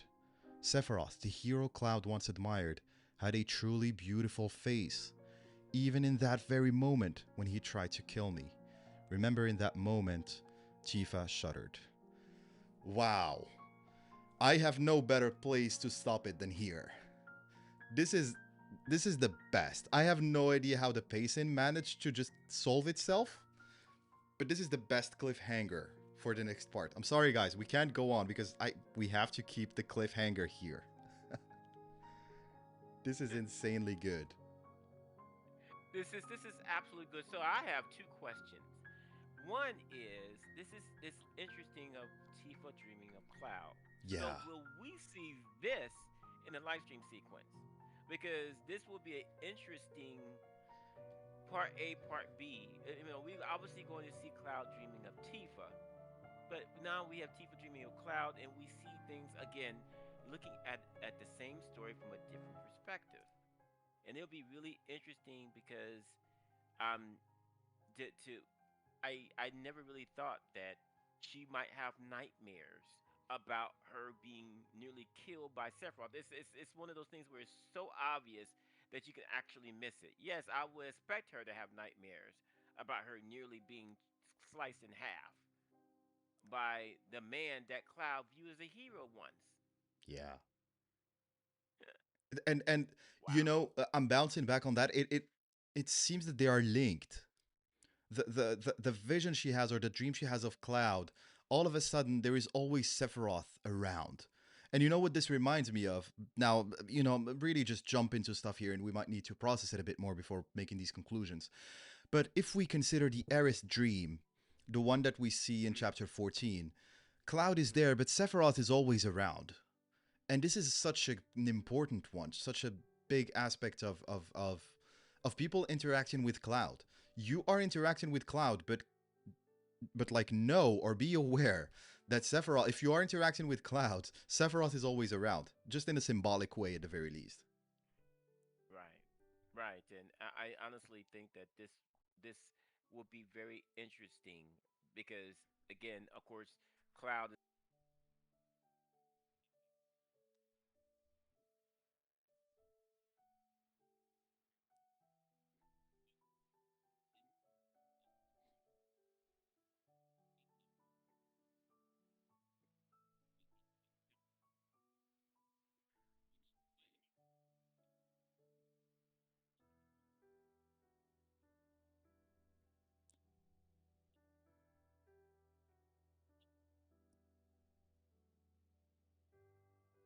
Yeah. Absolutely. That's also a great link because he seems to know what's going on. And you know, again, we're trying to put words on stuff that is very abstract. But what this evokes to me is that if we're thinking about the live stream as a big web of consciousnesses, the way that consciousnesses and memories and dreams connect, and you if you think about the fact that people thinking about the same things could have, could trigger a reunion even in the physical world, just to position it that way, you could really see how Sephiroth being in the live stream and literally being inside Cloud could see this and try to isolate him. So whenever he sees that someone is trying to approach Cloud in the live stream, in the subconscious, be it the collective subconscious or Cloud's subconscious, he would always try to he would always try to block that and make sure that Cloud is isolated from everyone else. Not to say that this is exactly what this dream served. I believe that this dream here is really just serving to give you an idea of what Tifa's memories are and of how big of a, well, first of all, her memories of Cloud and the very important memories that she has with him when they were kids, which is literally what eventually ends up saving Cloud, but also how haunting the memories of Nibelheim are. I think it gives me a better portrayal of Tifa being very troubled going into Remake and into FF7, rather than what I remember her as, which is natural because her characterization has evolved. But I never got this feeling of she had a lot of stuff going on with her even before the game or the story started. I always associated that with the fact that she just met Cloud and Cloud was weird and she started doubting her own memories and whatnot. But even before that, she had a lot going on, is what this is establishing. Yeah.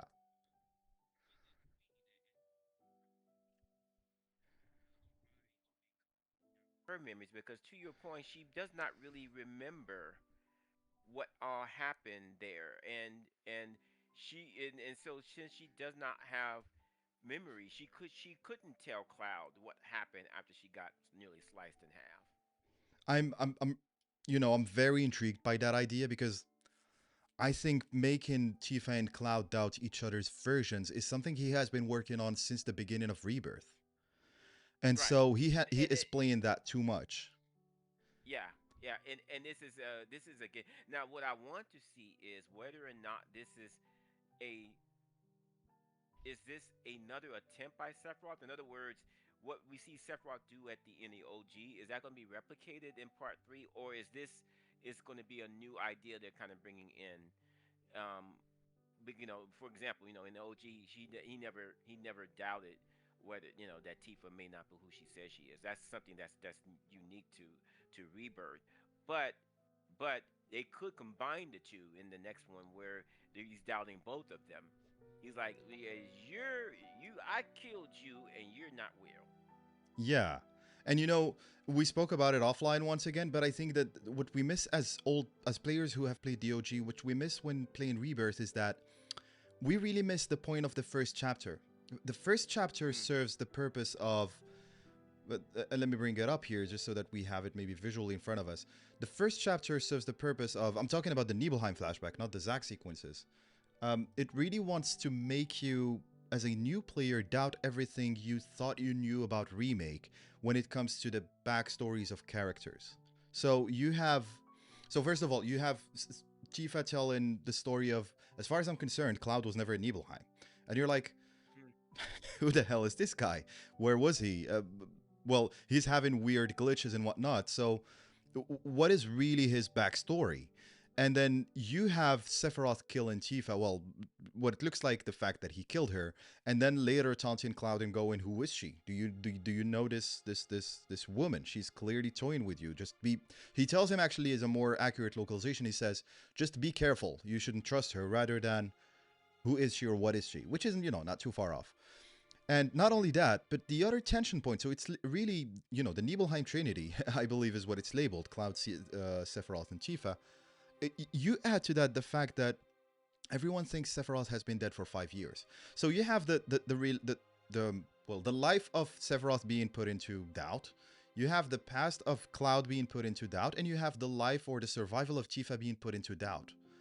And Sephiroth is not there to be challenged about this. He's literally pulling the strings from behind. And so what that adds is not only tension between Cloud and Tifa's versions of events, but also tension for the audience in terms of not knowing what is true. Which is again, we're playing this game with the right memories of the Nibelheim event or accident. Try for a moment to remove that and presume that you don't know what the real Nibelheim incident was. And your perspective totally changes. And again, it's only when I saw my wife play this for the first time and really seeing how she was like, hopefully she doesn't watch this so that she doesn't get spoiled, but Sephiroth must be alive, and Shinra has just, buried it. And I'm like, of course, this is what you want you to believe as far as the game is concerned. It wants you to question what Cloud is saying and what the party is saying at the same time. The party are saying, how is he alive? But Sephiroth, we saw him in Midgar. And maybe this is the purpose of the singularity and whatnot, is to really make Cloud believe that Sephiroth is alive and that he needs to go after him, because his version was not very credible at the end of Remake, because he's supposed to be dead. Sephiroth is supposed to be dead. So why are we going after a dead guy?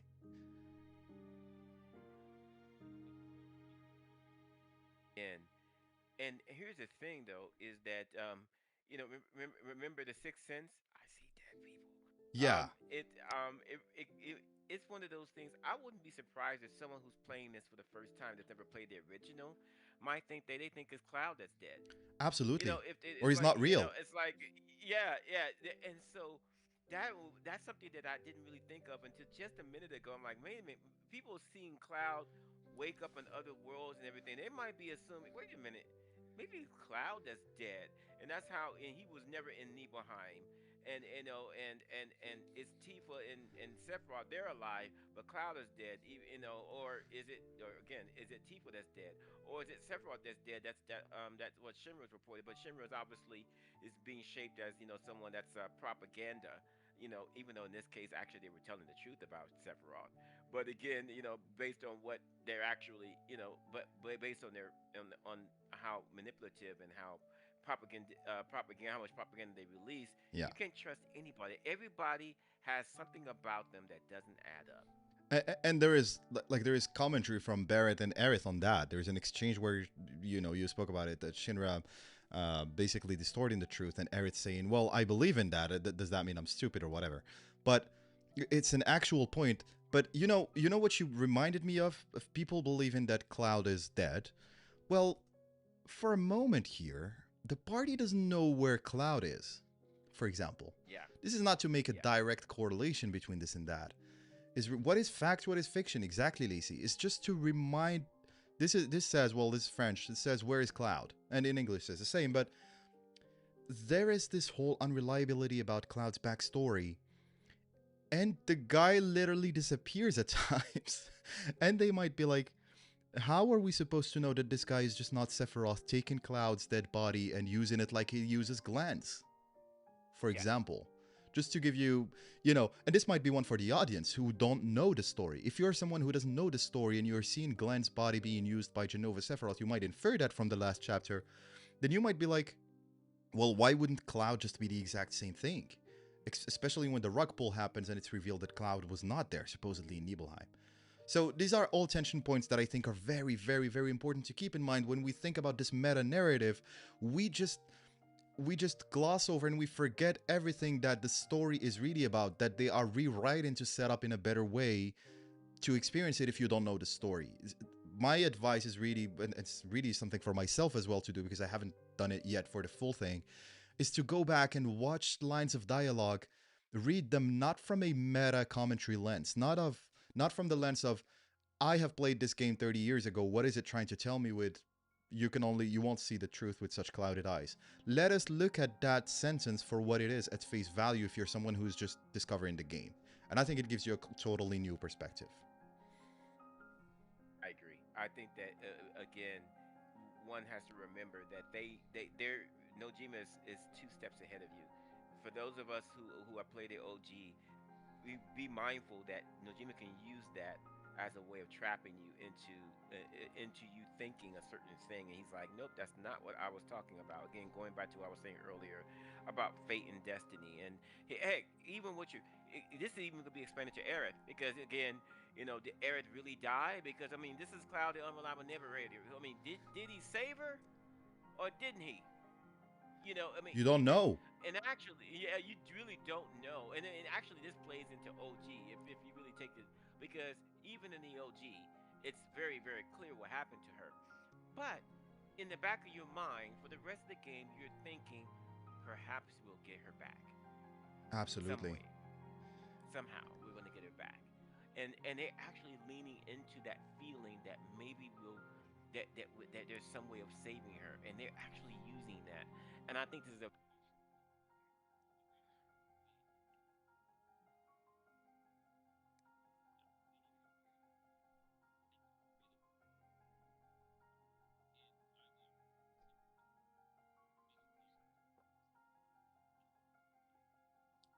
Absolutely. And it looks like to be the case. read too much into it, and they know that you're reading too much into it, and that in itself will be the rug pull.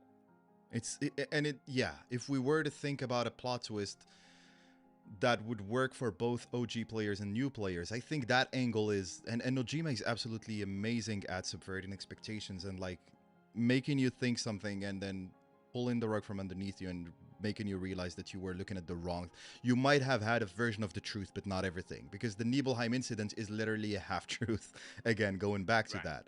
So I think he's really good at that. And as you said, knowledge of the story can be used against you. It does make you realize, it does make you experience the remake in a layer that probably new players can't. But at the same time, it can make it a bad thing, or, well, it's not a bad thing to be surprised by a work of fiction, just to simplify it. But when you try to understand what the story is and where it's going, just keep in mind that that knowledge makes you vulnerable, because when the writer knows exactly what your expectations are, it is very easy for them to go against those expectations. And if they are setting Right. that setting it up that way, then basically we are sitting ducks, waiting for them to just do it, to basically surprise us and shock us in part three. By the way, while this is playing in the background, I want to ask you a question. This will be this will make me cry. I'm gonna be honest with you. I'm not a crier, but this would make me cry. In the part three, when we actually see this Aerith's death as it actually happened, Yeah, do you think there might be a part where Cloud actually asks Aerith, "Hey, Aerith, wake up," and she doesn't wake up? yeah.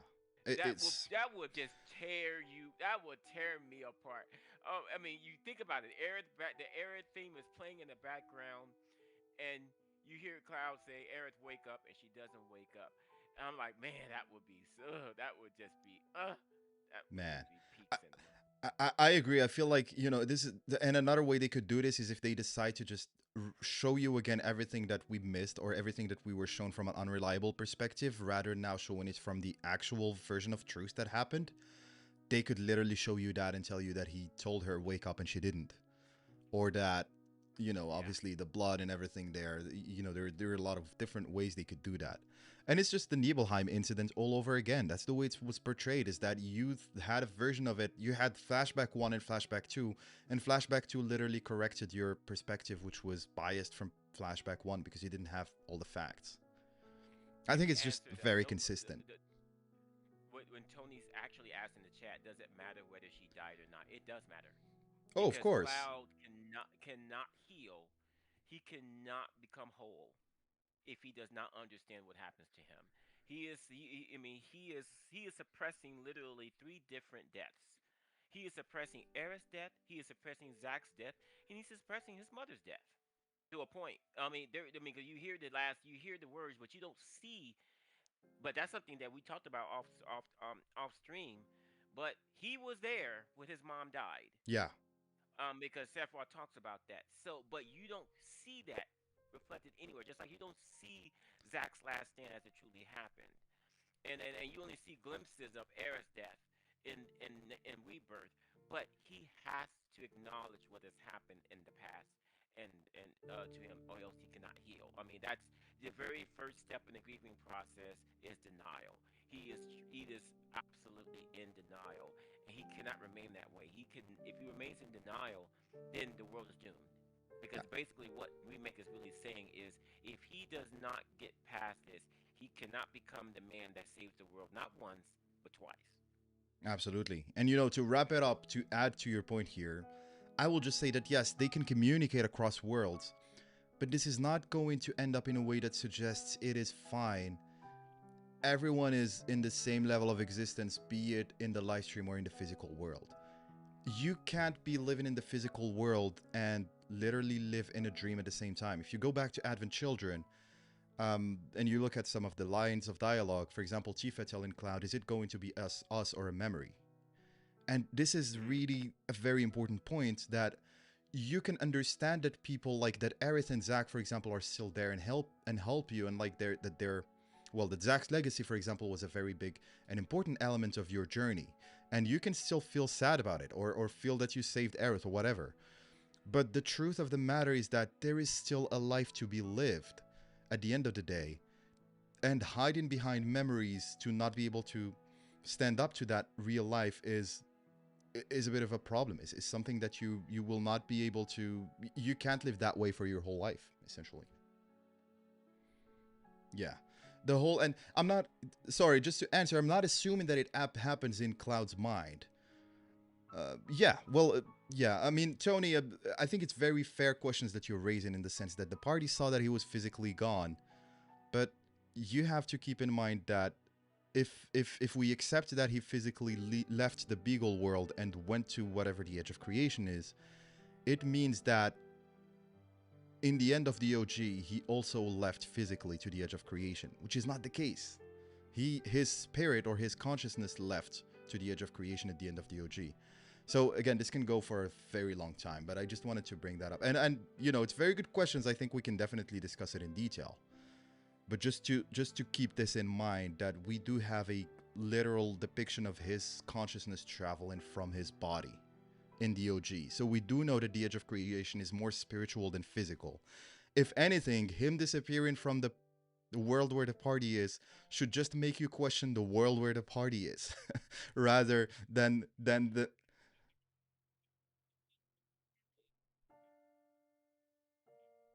What Can you it restart? is. Sorry, I just refreshed you. I just refreshed your audio, Oh, but yeah, this is very important, so I wanted to restart it.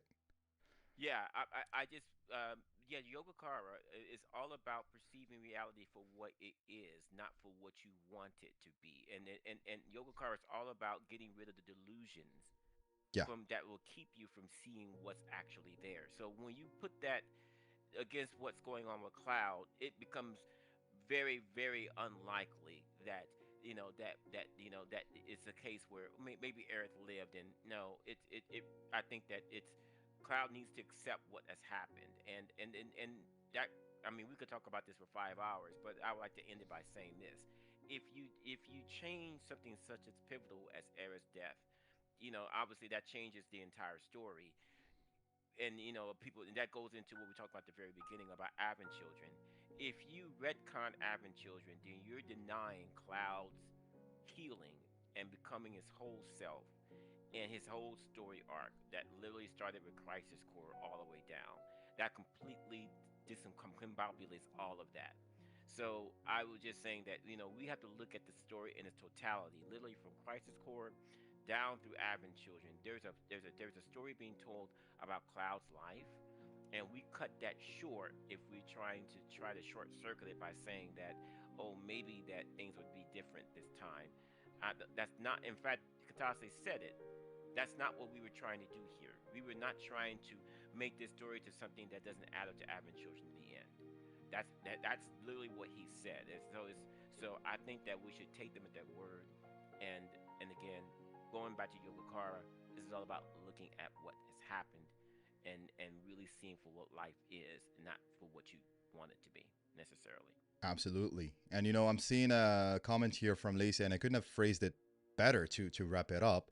But she's saying that, as Aerith said, even though we know that they are not really gone, it doesn't make it hurt any less. And I Okay, couldn't yeah, find a that's a better great note thing. Oh, to that's end this great. stream on. So this was amazing. Thank you so much to everyone who has joined. Thank you, Bunke, for joining and for the great chat. And we figured out so many things that are in their Dear Destiny that like clearly are thematically linked to remake and rebirth and very important in the story. So this was amazing. Yeah, thank you for having me on. And yeah, this was great. Looking at this makes me very. This makes me look forward towards the live stream sequence even more for part Yeah. three, if that is even possible. So I cannot wait. I agree. I fully agree. And thank you so much to Lacey. Thank you to Tony for the great points and the great chat. Thank you to Roland for joining.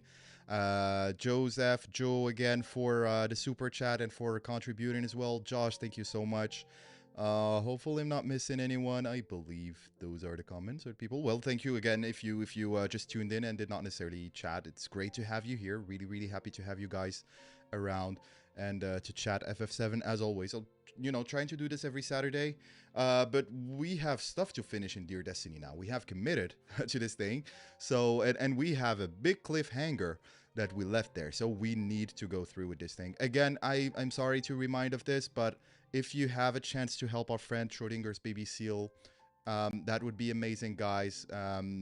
Many of you know him in the community. He's a great content creator in our community, and unfortunately, he's had some health issues recently. Just posted the link again, so please, if you can contribute and help, that would be amazing. Thanks so much for everyone for joining. Bunke, thank you once again. We'll wrap it up. Hope a Anytime. good rest of the weekend, everyone, and I'll see you next week.